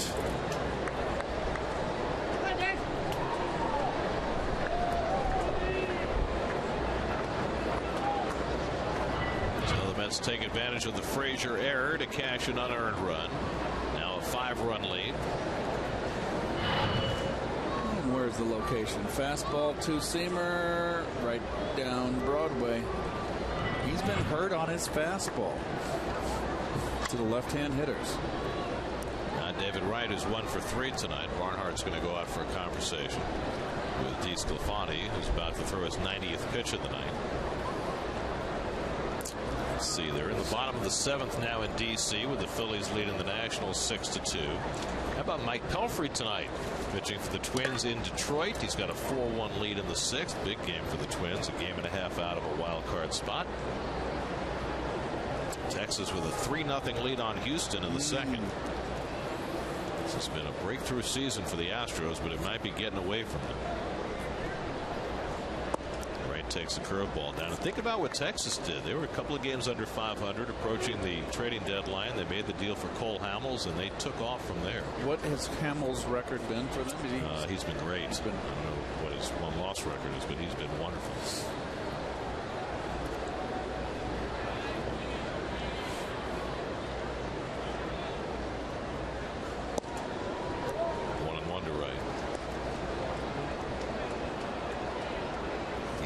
Play later tonight against Seattle as they try and make up ground on Houston. Toronto leading Tampa Bay 4-2 in the 6th. The Yankees and White Sox 2-2 in the 6th. Yankees 3 games behind Toronto in the AL East, but seemingly comfortably in front of the wild card race. That's dribbled to the right side and just foul. 1-2. Friday Night Baseball on SNY is brought to you by Jeep. Visit Jeep.com today. Yankees' magic number for clinching a playoff berth is 4. So they appear to be home free. As far as getting in, catching Toronto, though, with no games left against the Blue Jays, might be a bit of a stretch.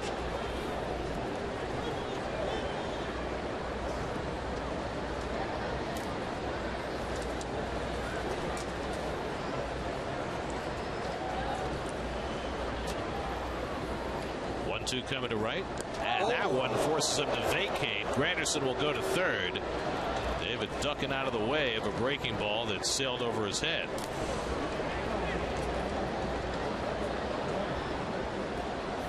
Totally unintentional. It was a. Did they call that a swing? They call it a strike? Oh, come on. He was getting out of the way, falling to the ground. How could he have swung? I'm surprised David's not going ballistic. Oh, they're calling it a foul ball. They're saying it hit his bat because Granderson's been sent back to second base. Let's look. Yep. Oh, it did hit the bat. Sure did. It's the right call.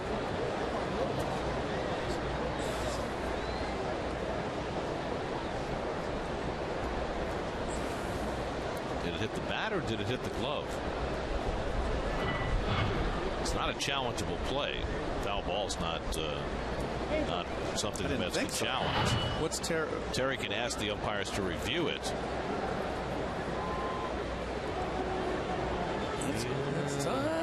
Yeah, it's hard to tell. And Angel Hernandez is calling out to the crew chief Ted Barrett, and they're going to get together and talk about this and see whether they might initiate a crew chief review. Not a challengeable call, since it was ruled a foul ball on the field. Stand by the call. Well, it was pretty scary to be a foul ball, and they are going to review it. So they'll get on the headsets back to New York. Play under review brought to you by Mazda. Gary Cederstrom's crew and Tim Welke's crew are in the bunker in Chelsea. Here's one more look.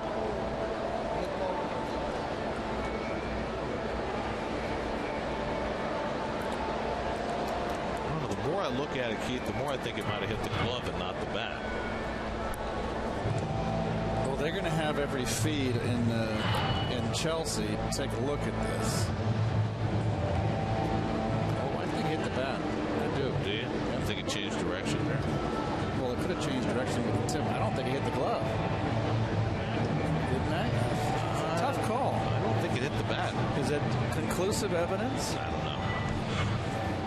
I know why Terry's asking, because he's getting a runner advanced to third, and it's another chance to get a runner in with a sacrifice fly. And it's the difference between a 1-2 count and a 2-2 count.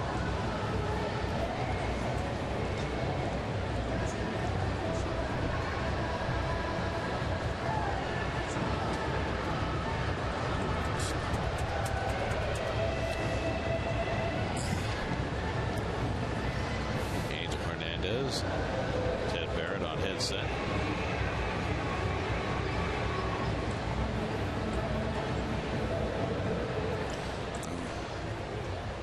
Mets have already scored a run here in the 7th on an error, a sacrifice, and a double by Granderson.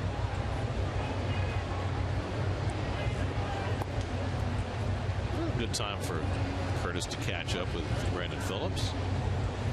How's the family? Going to be doing when the season's over. We're hoping to play deep into October. Sorry, you guys. There we go. Here we go. What are they saying? They're saying foul ball. Okay. So the call stands. So no wild pitch. Granderson will stay at second base, and it's a 1-2 count to David Wright. Well, the only thing I can think is good out from that one is they got to sell more concessions.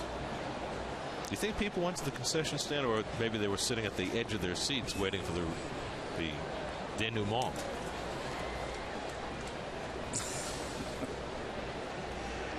So David is checking the count now with Angel Hernandez. Should be 1-2 if that was a foul ball. Yes. And that's exactly what Angel confirms.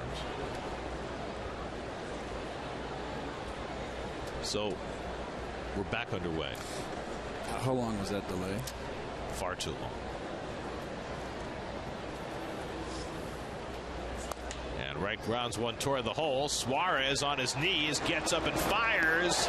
Not in time. Right beats it out for an infield hit. Granderson holding at second.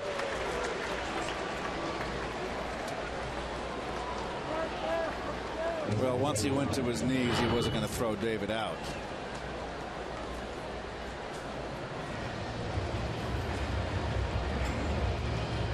That wasn't going to get it done. So he can make that play and plant quickly. I saw Ozzie Smith do it so many years. Brian Price is going to make a pitching change. Anthony DeSclafani is out after 6 1/3. He'll exit down 5-0. Call to the bullpen brought to you by Verizon. Tony Cingrani coming in. We'll be right back.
Cingrani started the season this year, opening day, on the opening day roster in relief. 2 prior years, he's had 18 and 11 starts for the Reds. Has had nothing but shoulder problems the last couple of years. He burst on the scene 2 years ago, and he put up some dominant numbers, but injuries have set him back. 2 on and 1 out. Murphy the batter, and he lines one into center field for a base hit. Granderson turns third. He'll score. David Wright stops at second. Daniel Murphy with another multiple hit game. He drives in a run to make it 6-0 New York. Murph wasted no time against the new pitcher. We'll make that now 31 of RBIs in the 7th inning and later. Not wasting any time. First pitch, fastball hitting.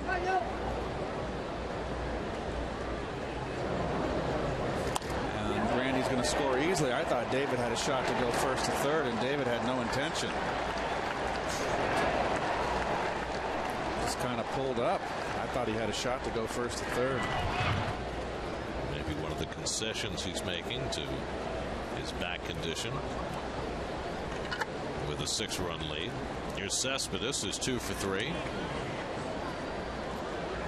So the Mets pulling away in this game.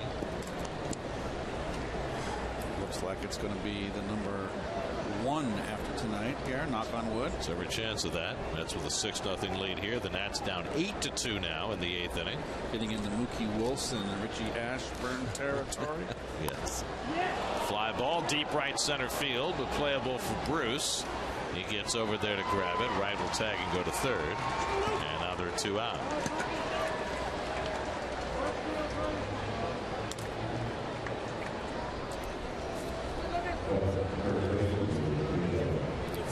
Now Duda, who has the biggest hit of the game for New York. Mets were leading 1-0 when Lucas came to bat in the 3rd. With a couple of men on. Hit one over the fence and left for his 23rd home run of the year. So Lucas, the last 3 games now, 4 extra base hits in 8 at bats with 3 walks. So he has had a resurgence these last 3 days that has got to make Terry Collins feel awfully good. Mets need Duda on his A game heading toward postseason. Yes, they do.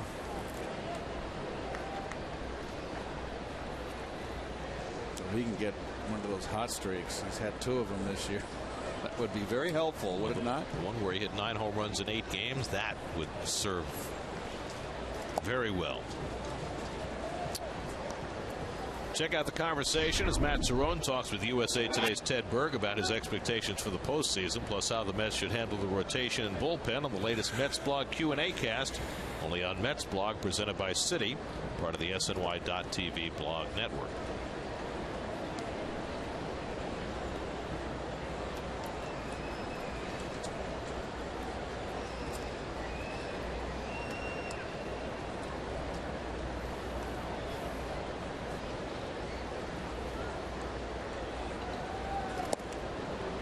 Cingrani misses away and falls behind due to 3-1.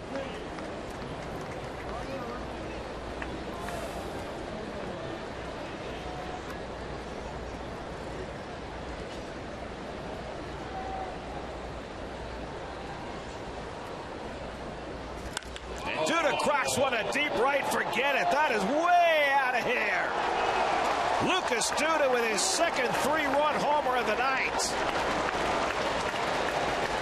Big night for the big man, and the Mets have a 9-0 lead.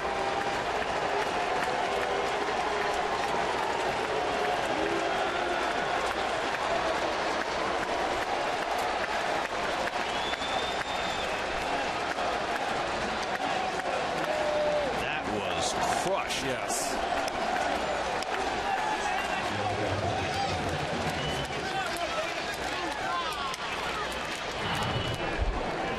Big leg kick as we're accustomed with Lucas. High pitch. See, he said he liked the high one. Yes, Keith. he did.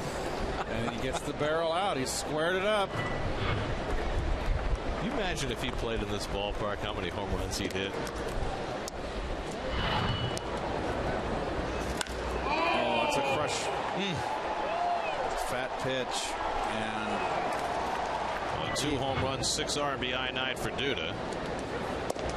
Now has 24 home runs for the season. no. You got it. Goodbye. Have a nice flight. Barely had enough time to say goodbye. You serve food on that flight? It was a flight of very short duration.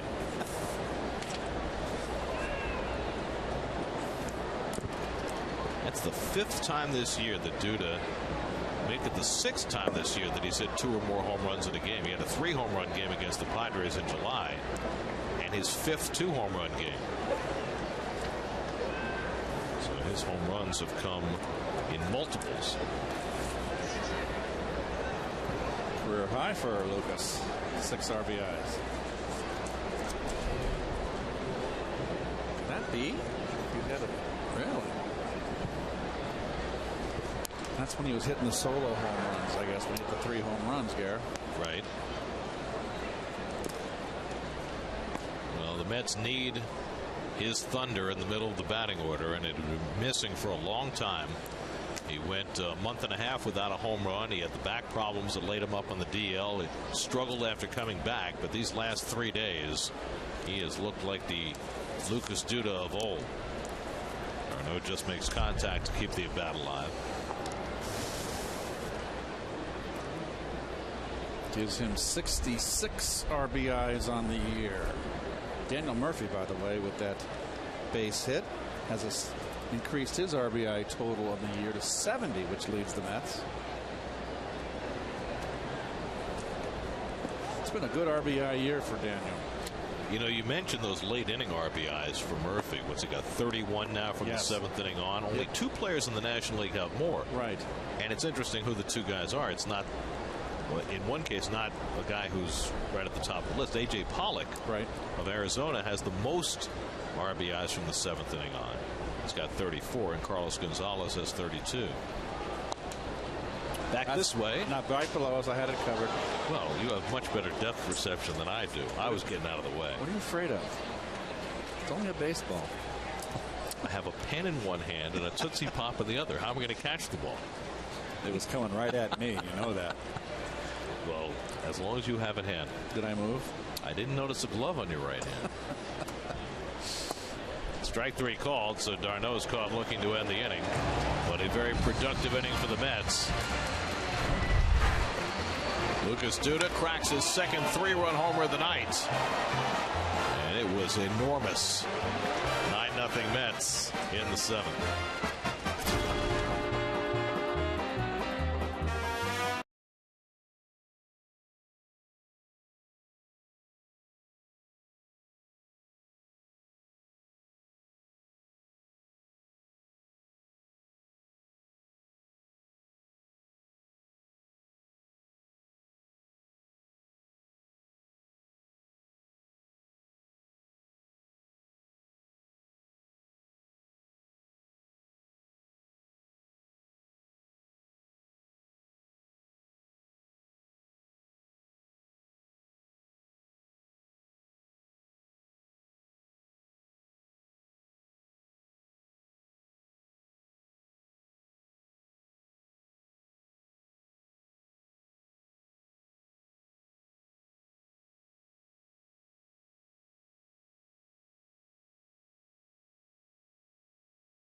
It's Lucas. It's raining home runs.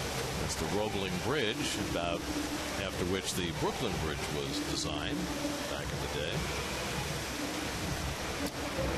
It's such artistic shots from our crew. They're showing marked improvement. The artistry of Noah Syndergaard has been on display all night.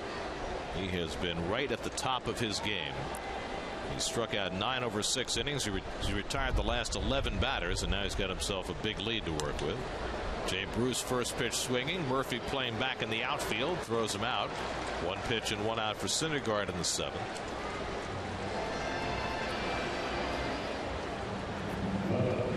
It'll be interesting to see how deep Noah is allowed to go into this game. He's only thrown 79 pitches. That bullpen is quiet for the moment, but Ricky Bonas always alert as the clipboard out. Mr. Warthen's got to be extremely happy. Todd Frazier's been up twice, struck out both times, and he takes one at the knees for a strike. Still throwing 98 in the 7th inning. He's always throwing 98. This guy doesn't get tired.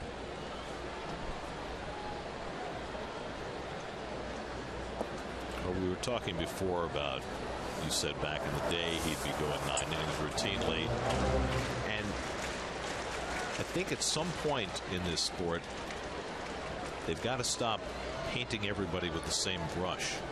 You look at a guy like Syndergaard with his incredible physique and his young, powerful arm, and maybe you say, well, maybe he's capable of throwing more pitches per game than your average pitcher.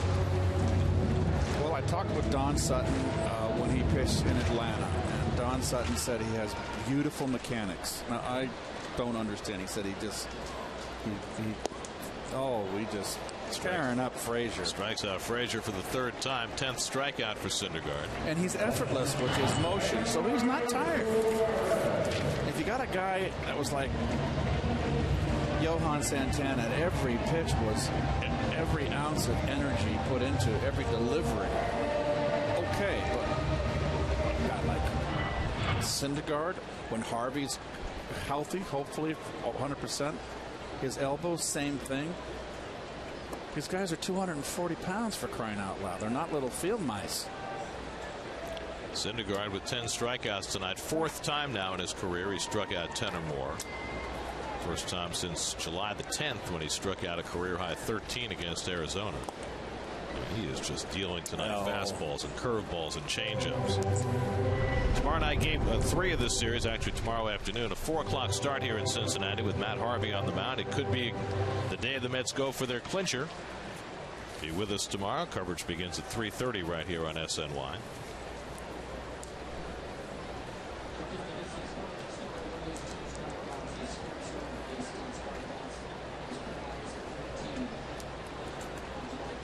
What is going on here, guys? Come on, get it together. A 9-0 lead. And an 0-2 count.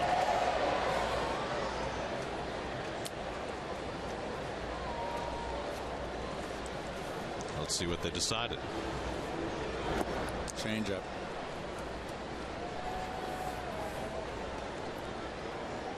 They've gone to the 9th inning now in Washington. Phillies 8, Nationals 2. So the Nats down big, the Mets up big. We're going to get the Mookie Wilson and Richie Ashburn tape ready for tomorrow. 1-2. Struck him out. Blew that fastball right by Suarez. 11 strikeouts for Noah Syndergaard. He's retired 14 Reds in a row. What a night for Noah.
base. Brennan Bosch comes in to play right field, so Frazier and Bruce come out of a lopsided game. J.J. Hoover will pitch the 8th inning. Well, the veteran Hoover has been around. He was a closer, journeyman pitcher, sinker slider. Nothing to write home about. He's had a good year, though. Too many walks, but not too many hits. Lefties and righties both hitting under 200 against him. Well, Noah Syndergaard has been top of the charts tonight. 7 scoreless innings, 11 strikeouts. He gave up 3 hits, all soft, early in the game. And now he's retired 14 in a row. And he's got an RBI single. And he'll get a turn at bat here in the 8th. Michael Conforto leads off and takes the curveball outside. Conforto doubled and scored the first Met run back in the 2nd. As it turned out, that run driven in by Syndergaard has been all he's needed so far. You're right. Mets have done plenty of adding on, particularly Lucas Duda with a couple of 3-run homers, but Syndergaard has been the story tonight. This is as good as he has looked. Yes. In a sometimes spectacular rookie year. 3rd start, as I said earlier, that he's had this kind of electric stuff, and this is the best stuff he's had of the 3.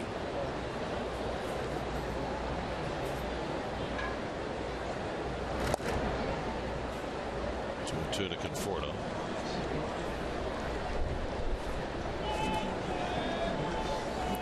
Tejada on deck, and then Syndergaard. A little bit of a breeze picking up here. Chill in the air. Conforto breaks his bat, lines it to right. Bosch diving. Did he trap it or catch it? No, he did not. He did not catch it. And it's a base hit for Conforto. So Conforto has his 2nd hit of the night. Nice try, but clearly a short hop. And the Mets coming in here now. Last night scoring 6 runs. Tonight getting 9. Offense was struggling. This has been a very good tonic for the offense. That's with a dozen hits tonight. Now Tejada, who's 0 for 3, reached on an error and scored a run in the 7th when the Mets scored 5 runs to break the game open. Votto will play behind Conforto at first. Pitch taken high.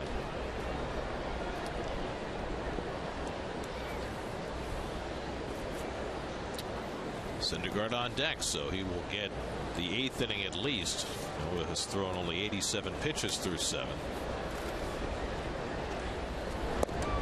About how amazing that is, considering the 11 strikeouts. But he's been so good that it's taken him only a minimum of pitches to achieve all those strikeouts, because he hasn't walked anybody. Get the bullpen a rest. Go 9. 9's been hard to come by for this team. They've only won. And ironically, who did it? Well, it was Colon. Of course, the 42-year-old. By the way, speaking of older pitchers, today is a very important 50th anniversary. It was on this date in 1965.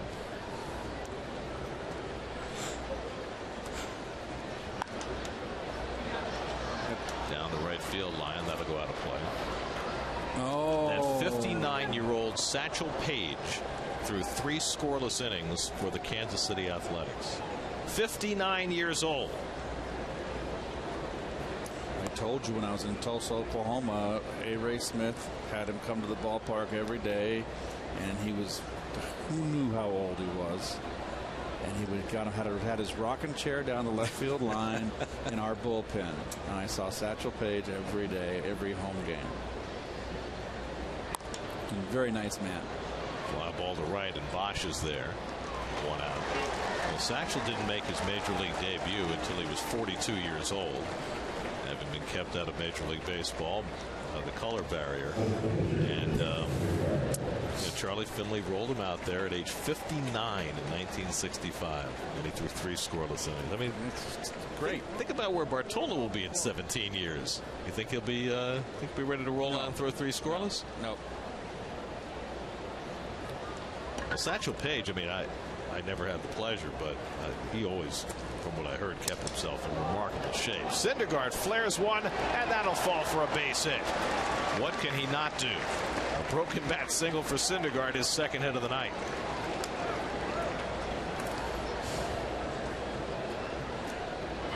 Now look at a chuckle from him. You'll take it. He's got a nice swing. It's been one of those nights where everything has gone right for Noah Syndergaard. Very seldom you see him in the clubhouse with a smile. He's very quiet, at least around us. I'm sure he's not that way with his teammates. It's nice to see him smile. He should be smiling. He's throwing a great game. There's Granderson, had an RBI double his last time. Well, they've gone to the bottom of the ninth in Washington. Phillies 8, Nationals 2. So your magic number count is about to shrink.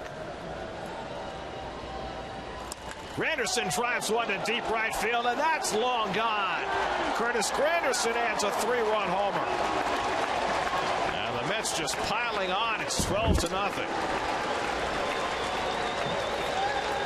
24th home run of the year for Granderson. He had gone 70 at bats without a home run, and he breaks that drought with a 3-run bomb.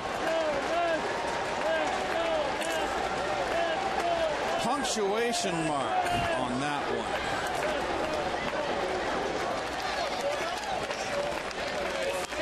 The Mets' third 3-run homer of the night.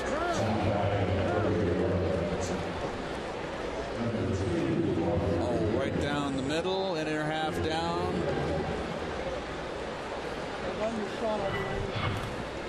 So Granderson, who had been struggling, an RBI double in the 7th, 3-run homer in the 8th, and struggling no more. Now Juan Uribe is batting for David Wright.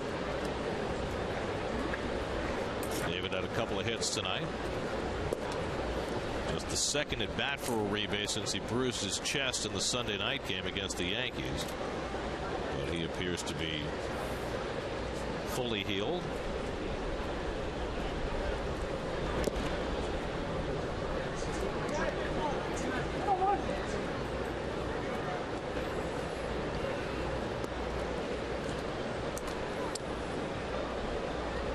Start icing that champagne. Well, could be as early as in the 6 or 7 o'clock hour tomorrow that champagne could be consumed. And Uribe looked like he might have hurt himself on that last half swing, and it might be that chest again, so perhaps not fully healed. Yeah, he's hurt. Holding that area where he was hurt the other night. Gone it. It looked like the check swing that cost him.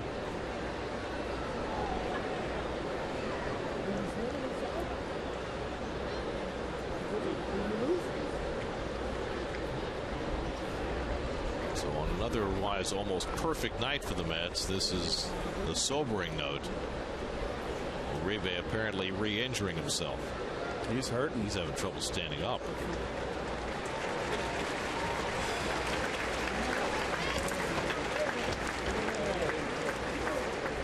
So Uribe, who appeared to be all better, apparently not so. Here it is. It's always those check swings that get you, Keith. Oh. He is so unhappy. Oh. So he will exit with a 2-2 count. Eric Campbell will bat for him. If it results in a strikeout, it would be charged to Uribe. Otherwise, it's Campbell's at bat in the books. And the curveball outside, 3-2. Kelly Johnson is on deck. He'll bat for Daniel Murphy. Uribe was batting for Wright as Terry just trying to rest his regulars now in a lopsided game. It's a strikeout, and as mentioned, it is charged to Uribe. And that's the second out. And they just set off fireworks here. Reds are down 12-0. Why? And on a strikeout, they set off fireworks. That's terrible. Oh, wow. Don't you have to have a little discretion? Here's Kelly Johnson. Pinch hitting for Murphy, who had another big night, a single, a double, an RBI, 2 runs scored. Kelly pinch hit last night and struck out.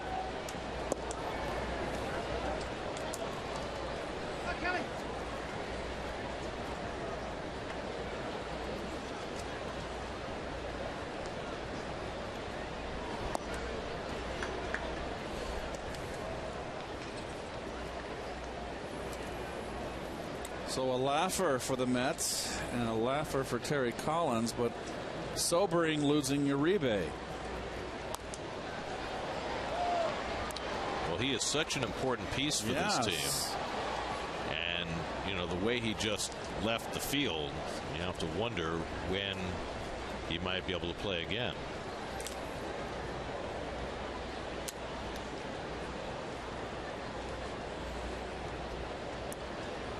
Two and two to Johnson, and he fouls one off. Juan Lagares is on deck. He'll bat for Cespedes if the inning continues.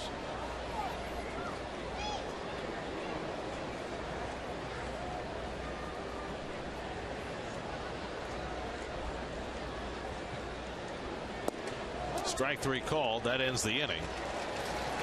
Granderson's 3-run homer stretches the lead. Mets lose Uribe to injury. They lead 12-0.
Campbell, who pinch hit, stays in at third. Juan Lagares will take over in center field, and Kirk Neuenhuis will play right.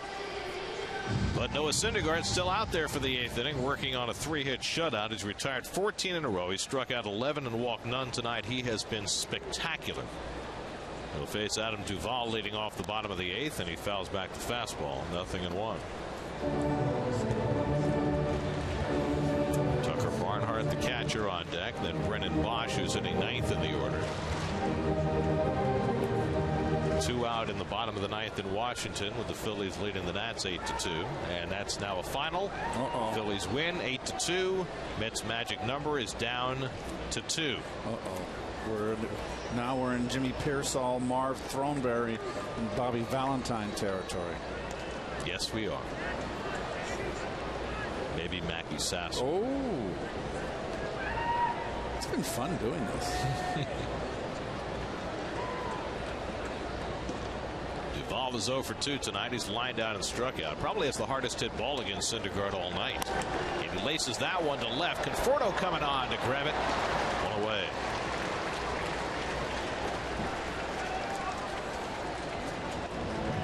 That is 15 consecutive Reds who've been retired.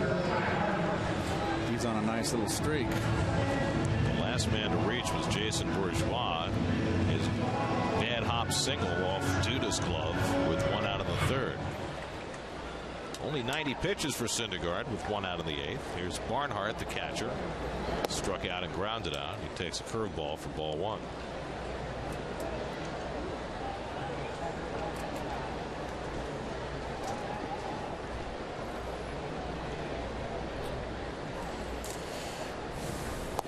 Jeez. Change up evens the count. This has just been a complete overmatch, Gary. Well, the Nationals' loss means the Mets will have a chance tomorrow to clinch their first division title since 2006. Poke to left, Conforto playing shallow, just in the right spot, 2 out. And I wonder how many Met fans might consider getting in the car and driving the, what is it, 10 hours to Cincinnati? We're getting on a flight tomorrow morning. 1 hour. And wanting to be here. A little over an hour flight. Be interesting, right? I mean, there are a few Met fans here, and there have been for the last couple of days. I wonder whether folks will make the trek to try and be here for the moment. If you're deciding it's a 4 o'clock start tomorrow. Brennan Bosch up for the first time. You can forego college football and come watch your Metropolitans ice it up. Ice as in champagne on ice. Changeup has been great. The curveball has been great. The fastball has been electric. Met fans have had little to do but cheer tonight. 12-0 lead. Syndergaard right at the top of his game. 1-2 to Bosch. Coming up tonight, following the post-game show, it's Geico Sports Night. Jets getting ready for the Eagles. Wounded on the way. Giants coming off a win. And is it already time to talk NBA? No, not yet. Geico Sports Night. We'll talk about it tonight at 10:30. 1-2 coming. Bosch fouls it off. Well, I guess Noah has overcome the can't pitch on the road here. Yeah, I'd say so. I mean, he was great his last road start in Atlanta. There was no decision for him, but he was wonderful there. So that's all this talk about, well, he hasn't pitched well on the road. You can just put that one in the closet somewhere and lock it up. 1-2 on the way. Up and away, 2-2. 98 pitches. I would think that Syndergaard will not pitch the 9th.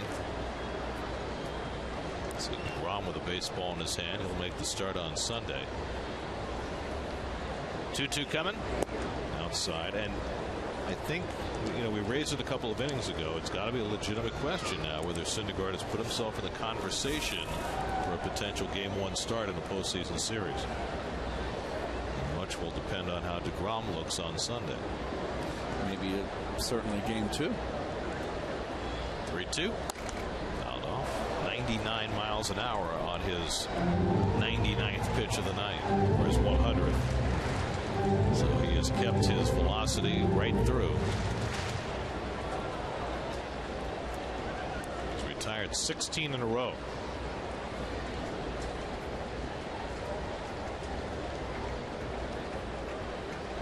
Bosch giving him as good a battle as he's had all night. Well, Syndergaard just saying, okay, it's 9-0. 12-0, excuse me. I lost track. It's a lot of runs.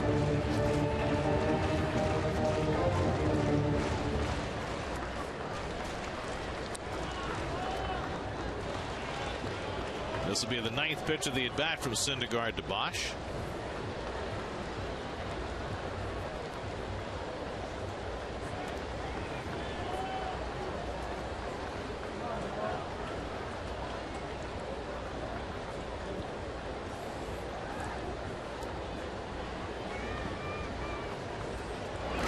Curveball drilled to right, headed back toward the wall, and out of here. That breaks up the shutout with 2 out of the 8th. Brennan Bosch with a terrific turn at bat. Got a curveball and head out.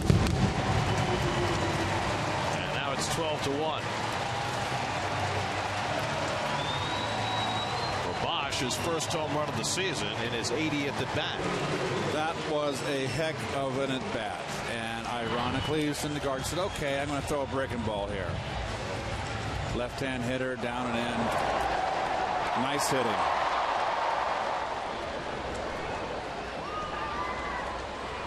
He's very composed, is he not? Noah had retired 16 in a row before that home run. And now just trying to finish off this 8th inning.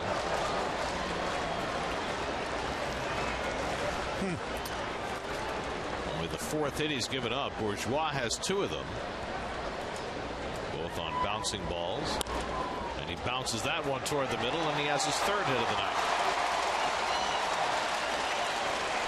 So after Bosch ruins the shutout, Bourgeois follows with a hit, and that's going to be all for Syndergaard on a sensational night for the 23-year-old Texan.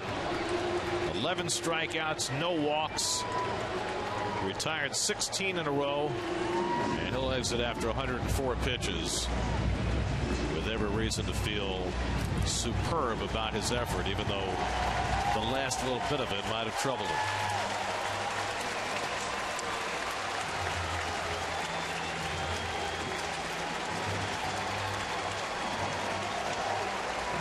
Syndergaard out with a 12-1 lead. We'll be right back to Cincinnati.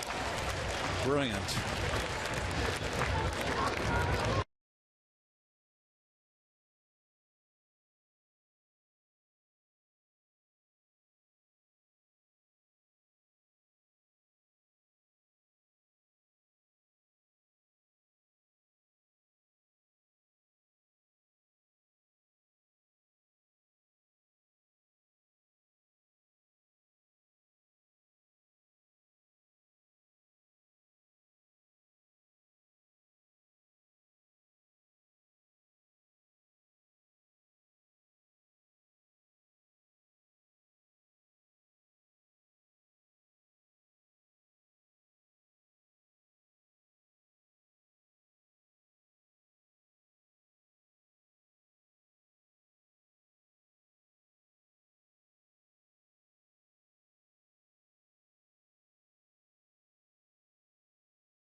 After 7 2/3 brilliant innings.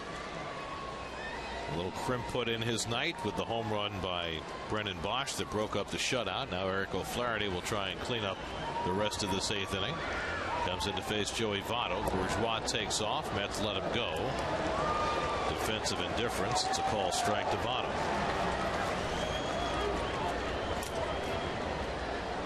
Votto's 0 for 3 tonight. Syndergaard got him a fly ball, a strikeout, and a ground ball. Not too many folks have cooled down Votto, who's reached base in 41 straight games coming into the night. That's in jeopardy. And now O'Flaherty ahead of him 0-2.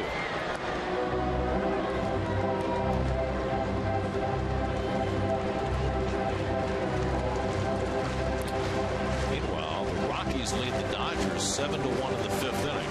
That's at Coors Field, so that could change, but that were to hold up, the Mets would be only a half game behind the Dodgers at the end of the night. That would be wonderful. Keep pushing. Home field at issue in that National League Division Series. 0-2 coming, and Votto takes below the knees. Its magic number is down to 2 with the Washington loss. They need 4 more outs to get it down to a skinny 1. And he will have had much to do with it. 11 strikeouts, no walks for Syndergaard tonight. Gave up just 5 hits, retired 16 in a row at one stretch. And well on his way to his 9th win. Votto these days is making sure of it when he asks for time. You're right about that. 2-day suspension after, as you said, Gary, he was lucky to get out with a 2-day suspension. Only a 2-day suspension.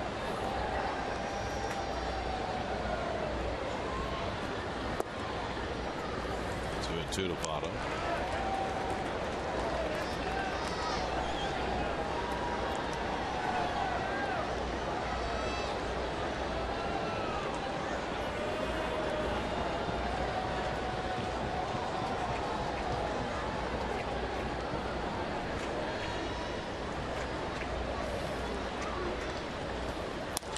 And Votto gets a base hit. Ripped. Bourgeois will come in to score. Votto keeps his on-base streak alive. And it's now 12-2 New York. Closing the book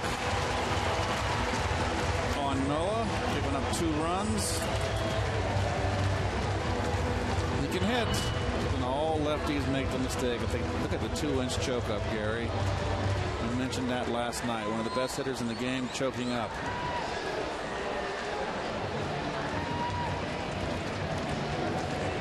Nice hitting. Well, O'Flaherty fails to get his man out, so Terry Collins will go elsewhere to try and get the final out in this 8th inning. Bobby Parnell will come in.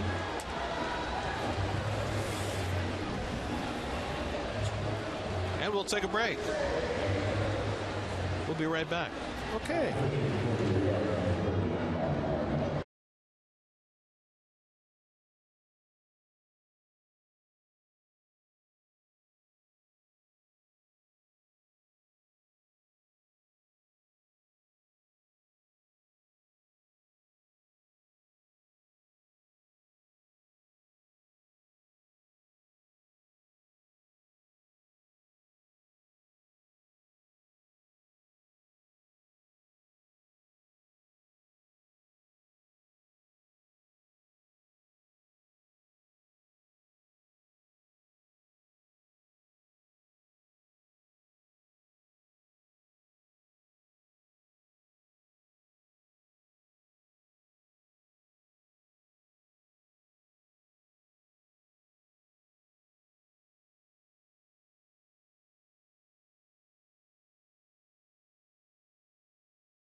Getting a little work for Bobby here. I think he needs some work. Hasn't pitched since last Saturday against the Yankees. Got the full beard sported. We'll face Brandon Phillips with 2 out and a runner at first. 2 runs home for the Reds in this 8th inning. Votto takes off and Phillips finds a hole. So 4 straight 2-out hits now for the Reds. And runners at the corners with 2 out. So while Flaherty couldn't get his man, Parnell gives up a first pitch base hit to Phillips. Big space right there. Opposite field. You're down this many runs, you're just not, let your hitters loose. Cut them loose. Now Ivan DeJesus will bat for the first time. Came in to play third base when Brian Price started to clear his bench in the 8th inning. DeJesus started last night in left field, went 2 for 5.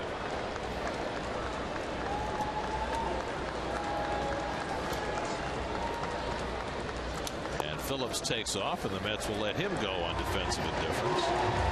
Second indifference of the inning. It's very indifferent. People's United Bank starters tonight. Syndergaard was nothing short of spectacular. DeSclafani not so good. 2 in scoring position now for the Reds. 1-0 to DeJesus. And he lines one into right for a base hit. Votto is in. Phillips right behind him. Mishandled by Nieuwenhuis. 4 runs home in the inning now for the Reds. It's 12-4.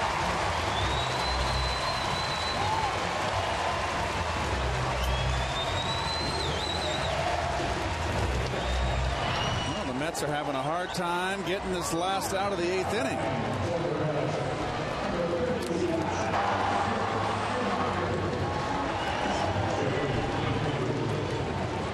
So 4 straight hits have produced, 5 straight hits have produced 4 runs. And now Skip Schumacher will pitch in. This all started with 2 outs. Nobody on. There it is, right down the pipe.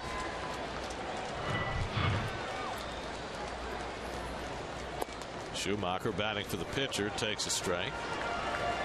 Schumacher pinch hit in the 9th inning last night, and very strangely, with the Reds down by 2 runs, leading off the inning, swung at the first pitch and grounded out.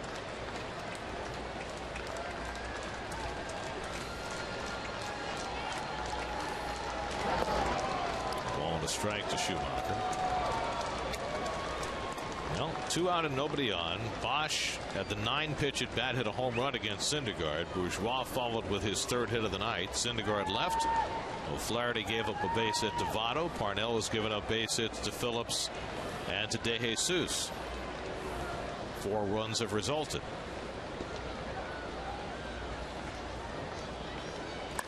And that's hit toward the gap in right center, and it's down for a base hit. You believe this? No. DeJesus goes to 3rd. That's 6 straight 2-out hits for the Reds. Schumacher with a pinch hit single. 3 straight hits against Parnell. And still that 3rd out elusive.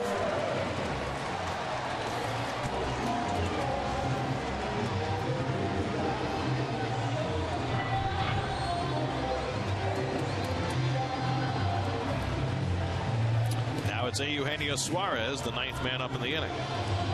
Well, the law of averages are in favor of a 3rd out here, Garrett. You think?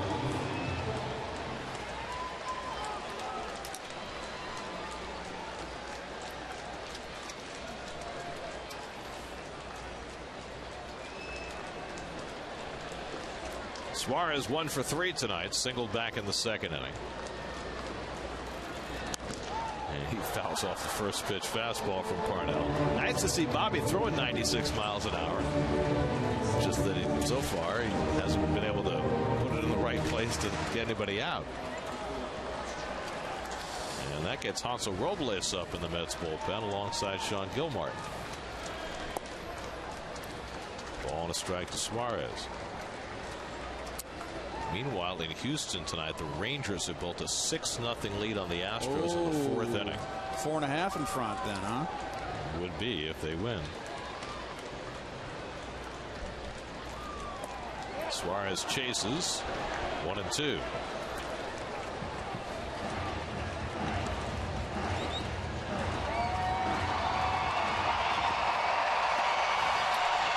There are some serious diehards here in Cincinnati. Yes. Their team was down 12-0 when this half inning began. They love their baseball team. They're stuck around. They're making a lot of noise, hoping things get really crazy. 1-2 from Parnell, and Suarez lays off the curveball. 2-2. His future's so bright.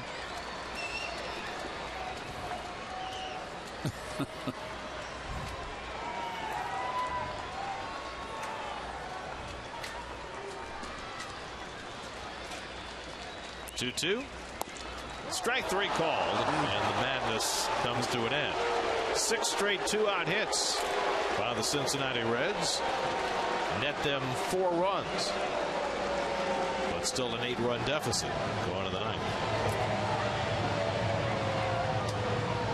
I think.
Three-run homers for Lucas Duda, a 3-run homer for Curtis Granderson, an RBI hit for Noah Syndergaard. Plenty of runs for the Mets tonight, and great pitching by Syndergaard as well. New battery for the Reds in the 9th inning. Ramon Cabrera behind the plate, and the Reds bring in their closer Aroldis Chapman to get an inning of work. Very nice. If you get inserted into a game and you want to get an at bat, and they bring in a big blowout, and they bring in Aroldis Chapman. Only 110 strikeouts in 62 innings this year. Juan Lagares will get his first at bat of the night, and Chapman throws one in there at 100 plus. It's not my day. Boy, oh boy.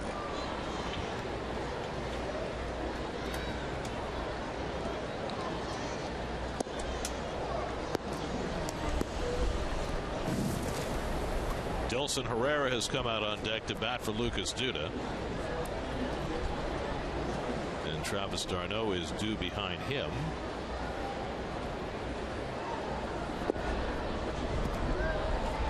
And now it's 3-0. Looks like Anthony Recker is going to get the turn at bat for d'Arnaud. So Terry Collins using as many folks as he can here down the stretch of this game.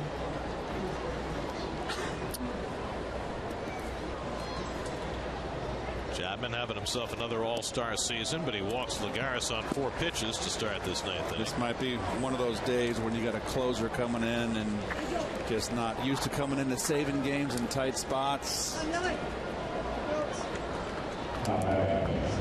Lucas Duda leaving for a pinch hitter, but there are are his numbers. Multiple home run games in one season. He's got 6 of them this year, one shy of a club record. That's presented by DraftKings. Play daily fantasy baseball for free on DraftKings.com. Enter promo code NYM for free entry. So now Dilson Herrera gets to match up against Aroldis Chapman, batting for Duda.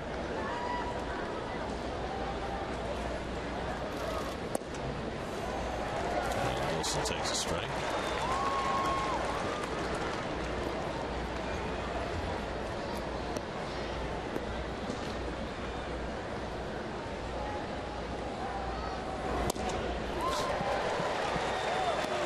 Nothing in 2. Yeah, he's one of the hard throwers. He's not dialing it up. Not even close to his top speed. I mean, he's a guy who can throw 103, 104. So it must be nice to be in 3rd gear and throwing 90. There's 100. They love to see the hundreds here in Cincinnati. That in and of itself, watching the radar gun with Chapman on the mound, is a spectator sport.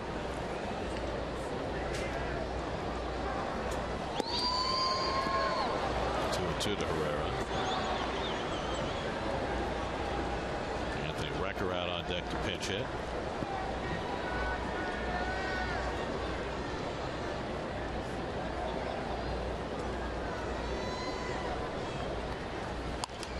Good cut.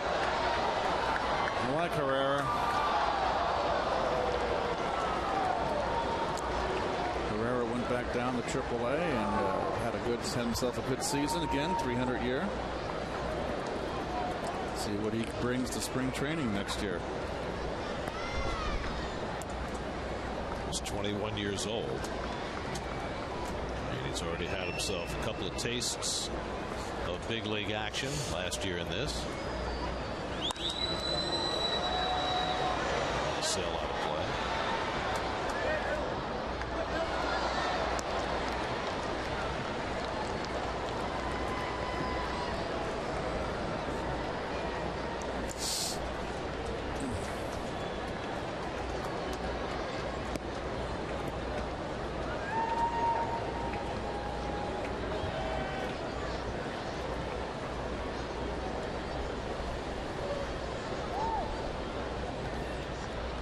Two and full count to Herrera, giving a good accounting of himself against Chapman. Aroldis Chapman averaging 16 strikeouts per 9 innings, down from last year when he averaged 17.7 strikeouts per 9 innings, nearly 2 strikeouts per inning. Late swing foul. I mean, think about that. 17.7 strikeouts per 9 innings. It's off the charts. That's crazy. Yes, it is.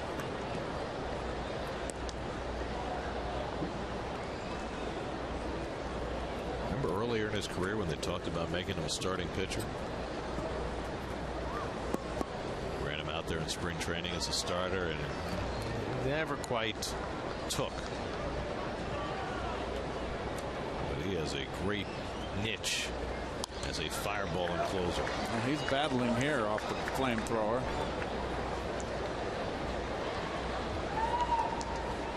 Chapman is acknowledged as the hardest thrower in the game.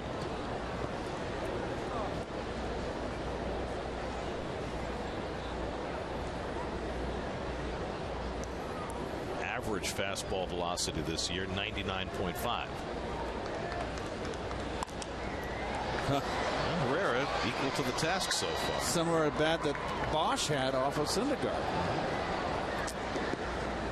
His velocity this year, Chapman, is actually down from last year. Last year, his average fastball was 100.3. This year, 99.5. It's quibbling with fractions, I know. Some serious gas either way. Yes. Meanwhile, he's already thrown 10 pitches to Dilson Herrera, and Dilson's still in the batter's box.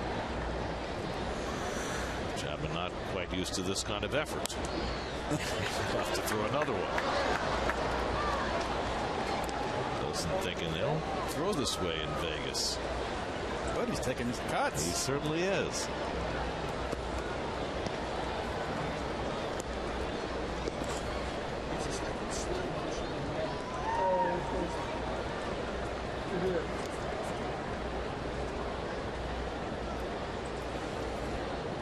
This will be the 12th pitch of the at bat from Chapman to Herrera. And he lines one, caught by Phillips. And Lagares dives back. What a nice at bat by that youngster right there. Herrera.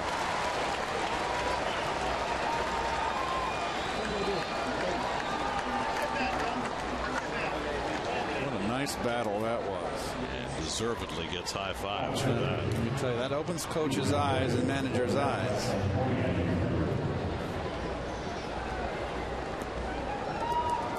So now it's Anthony Recker batting for Travis d'Arnaud. d'Arnaud went 0 for 3 and was hit by a pitch tonight. Eric Young Jr. is out on deck to bat for Michael Conforto. Let's see who hasn't been in this game for the Mets. Monell. They had a 12-man bench at the end of the night. Monell, Young. Well, Young's about to bat. Kadire, Poecki, Flores. That's it. So 8 of the 12 bench players will have been used once EY comes to bat.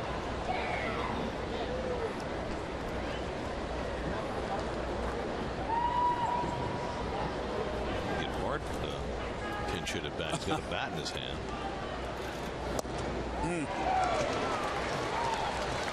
Anthony Recker gets about 1 at bat a week. And here he is having to face 100-mile-an-hour offerings of Aroldis Chapman. Well, that's what happens to third catchers. Usually the third catcher is your defensive specialist, and the days of when they used to carry 3 catchers.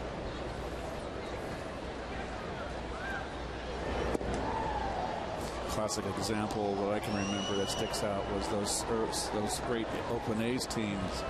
They had Dave Duncan, who was a better defensive catcher, had some power, 230 hitter, and Gene Tennis was the other one. Power hitter.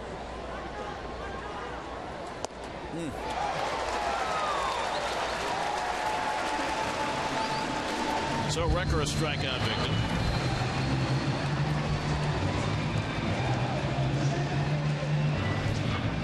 Two out of the inning. And now Eric Young, who's done most of his business for the Mets since his call-up with his legs, will get a chance to swing the bat. EY, since joining the Mets, has been in 15 games. He's had only 5 at-bats. He scored 9 runs. Used almost primarily as a pinch runner, almost exclusively. Chapman starts him off for the breaking ball.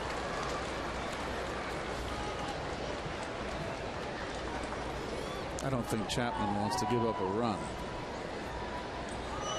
Got a little angry if Herrera made him work. He's already thrown over 20 pitches.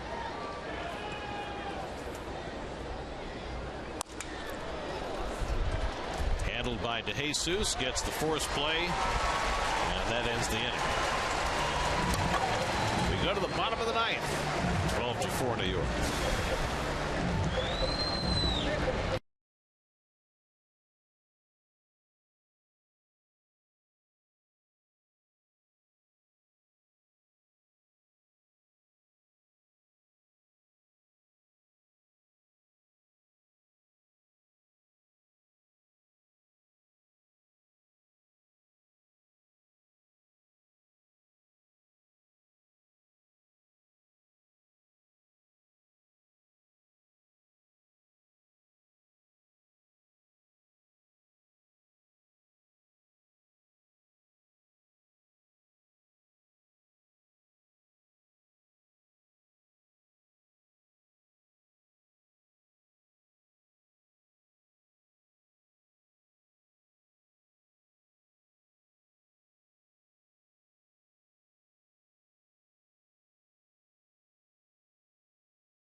brought to you by Jeep. Visit Jeep.com today. By People's United Bank NA. See what know-how can do to help your business grow.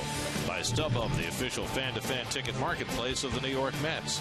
By Geico, 15 minutes could save you 15% or more on car insurance. Visit Geico.com for a free rate quote. And by Hyundai, get in your comfort zone with the most advanced Elantra yet. Visit your Hyundai dealer today. Anthony Recker stays in the game to catch. Kelly Johnson moves from second base to first base. Dilson Herrera will play second. Eric Young is in left, and Tim Stauffer will try and get the final 3 outs. Adam Duvall leads off the bottom of the ninth and takes a strike. Stauffer making his 4th appearance for the Mets. Pitched earlier this year for Minnesota. Last outing came in the Sunday night game against the Yankees. And he's quickly ahead on Duvall, 0-2.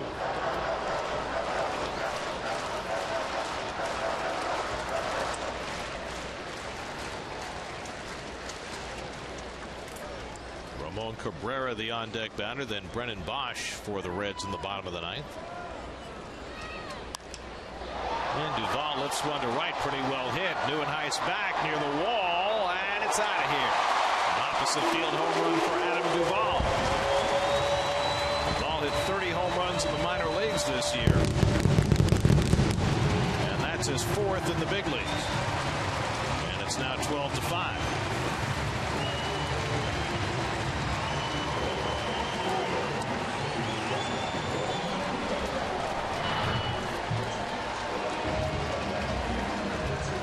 Fastball,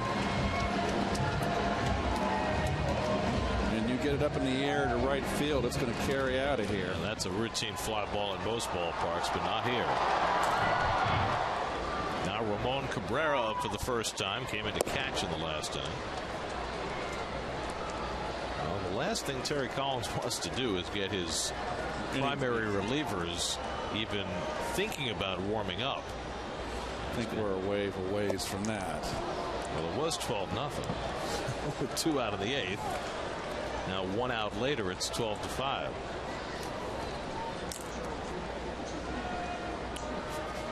Cabrera, switch hitting catcher, fouls one away.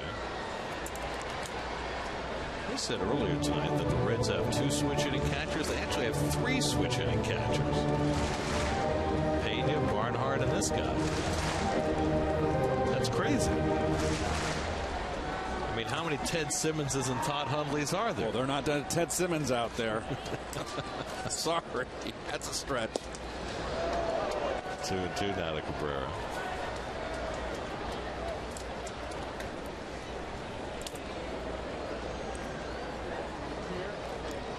Tim Stauffer, the former San Diego Padre, signed by the Mets for insurance purposes. Called up when Carlos Torres hurt his calf earlier this month. Carlos threw a bullpen session today, and the Mets are hoping he'll be able to pitch in the next couple of days.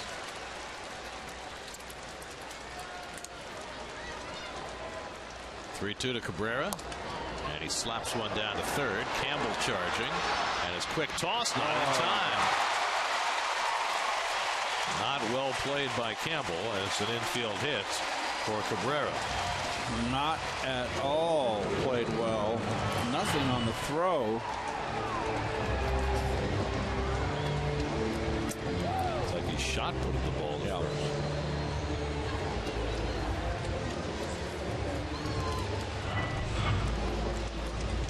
Well, yes. The last 9 batters that have come to the plate for the Reds, they've got 8 hits.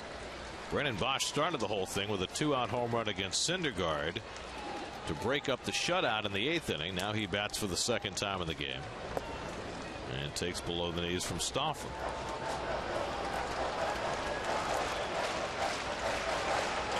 When Bosch came to bat with 2 out in the 8th, the Reds had been held to no runs and 3 hits, and 16 straight Reds had been retired by Syndergaard.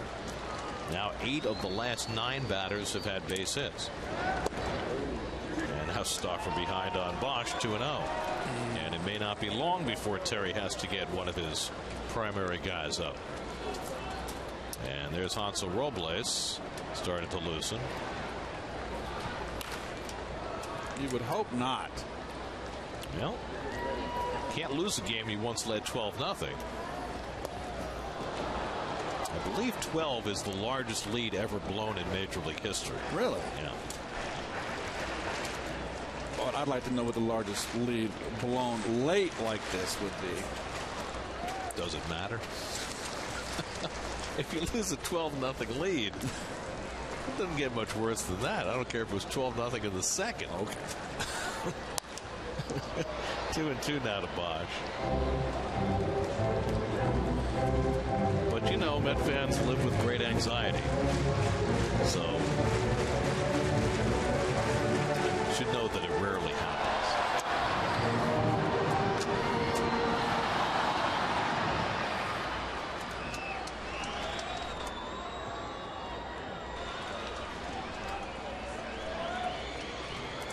Two to Bosch, and he fouls one. Let's check in with Steve Gelb. Steve? Gary, as the Mets clincher approaches, the focus, I should say, will soon shift to composition of postseason roster. And one of the guys that's very intriguing, one of the names, is Eric Young Jr. Could serve a real interesting purpose on a postseason roster. He said when he got the news that he was traded to the Mets, the first name that popped into his mind was Dave Roberts and what he was able to do for the Red Sox in 2004 when they came from behind against the Yankees. He takes that role very, very seriously, does EY, as Bosch strikes out swinging. Says that he watches video of opposing relievers prepare himself before each series. He does it from the first base side, that first base angle, so that he gains a familiarity. It's about more than just speed with this guy. He doesn't know what's going to happen. We don't know what's going to happen, but certainly he could pose a real threat in a postseason roster in certain situations. Well, even more recently than Dave Roberts, Terrence Gore fulfilled that role for the Royals last year, helping them to the World Series. And at this point, I'd be very surprised if EY is not on the postseason roster, at least for the first round. Well, the Mets don't have a whole lot of team speed, and he would, particularly none on the bench, so he would give them something. It wasn't Herb Washington too with the Oakland A's going back in the 70s. If they get to the National League Championship Series, a best-of-7 series, the Mets might have to carry 11 pitchers. But in a 5-game series, they might get away with 10, which gives them that extra bench spot. And I think in that scenario, EY almost assuredly would be on the roster. Stauffer gets ahead on Bourgeois 1-2.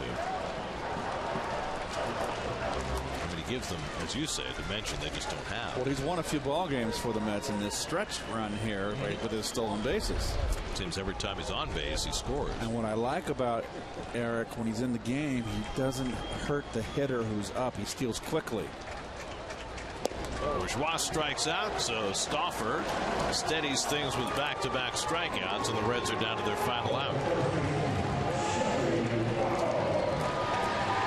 Joey Votto, the last man to get.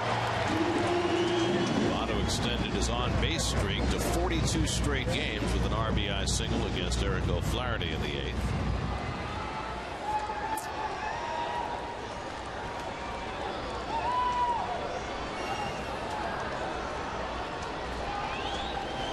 Runner goes. Defensive indifference for the 3rd time. Is that a record? It just hurts the pitcher. Should the pitcher be penalized? You're right. Sometimes it could cost him a run. In the American League East tonight, Toronto wins, Yankees lose. Toronto now with a 4-game lead. Their magic number down to 6 for clinching that division. Ari Dickey got his 11th win. 2-0 now to Votto. I know this game is meaningless, but how about this? Bottom of the 8th in Miami. Marlins 12, Braves 11. Oh my goodness. 35 hits in that game. That's in a pitcher's ballpark in Miami. Here's a strike. 2-1 to Bottom. Votto's got such great discipline, plate discipline, and he's a good 2-strike hitter. He knows what he likes, and when a pitcher makes a good pitch on him, he can identify that and say, "Okay, I'm not swinging at that pitch."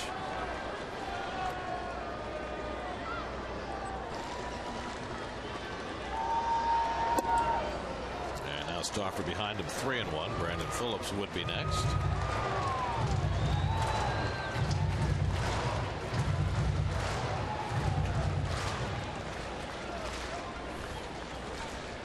Mets 1 out away from 1.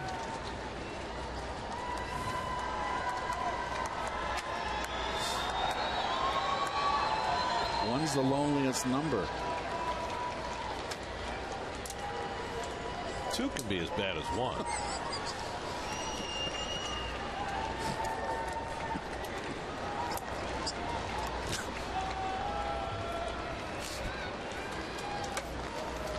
Three-one coming to Votto, and he takes a strike.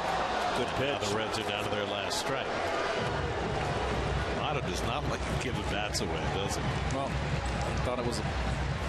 Gets a little stubborn, doesn't he?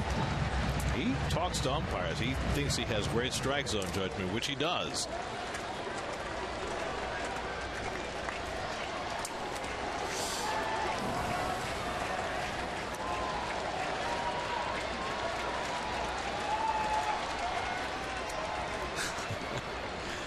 And Recker's going to go out to talk to Stauffer. That gives Votto more time to exchange pleasantries with Angel Hernandez. Well, it was a borderline strike, and you know it's just not worth any anxiety or wasted energy. But Joey's a stubborn guy.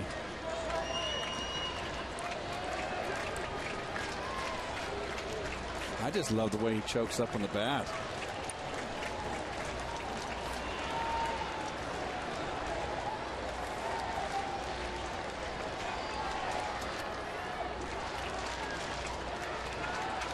Three-two, and he walked him. So Votto's on base for the second straight time.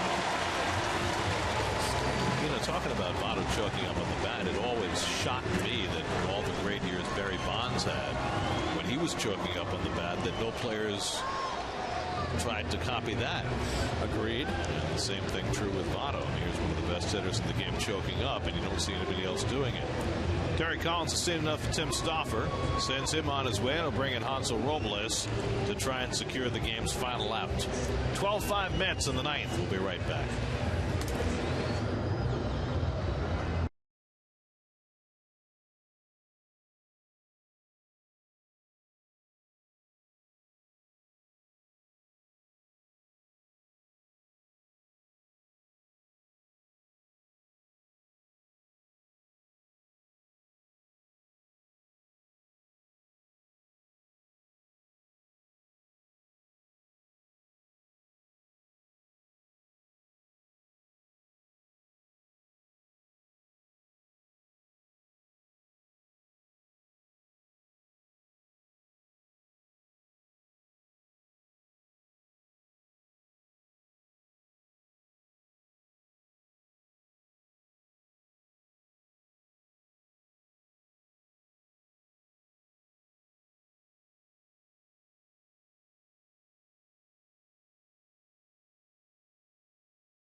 Okay, this marathon of a Wago here, the last couple innings, I think we're going to finally get there and get it down to the loneliest number.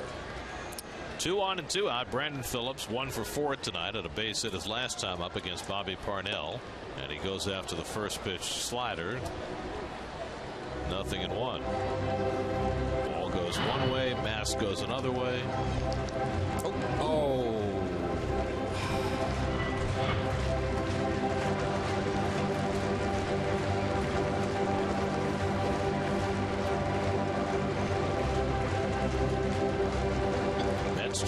runs, 14 hits. The Reds 5 runs, 11 hits.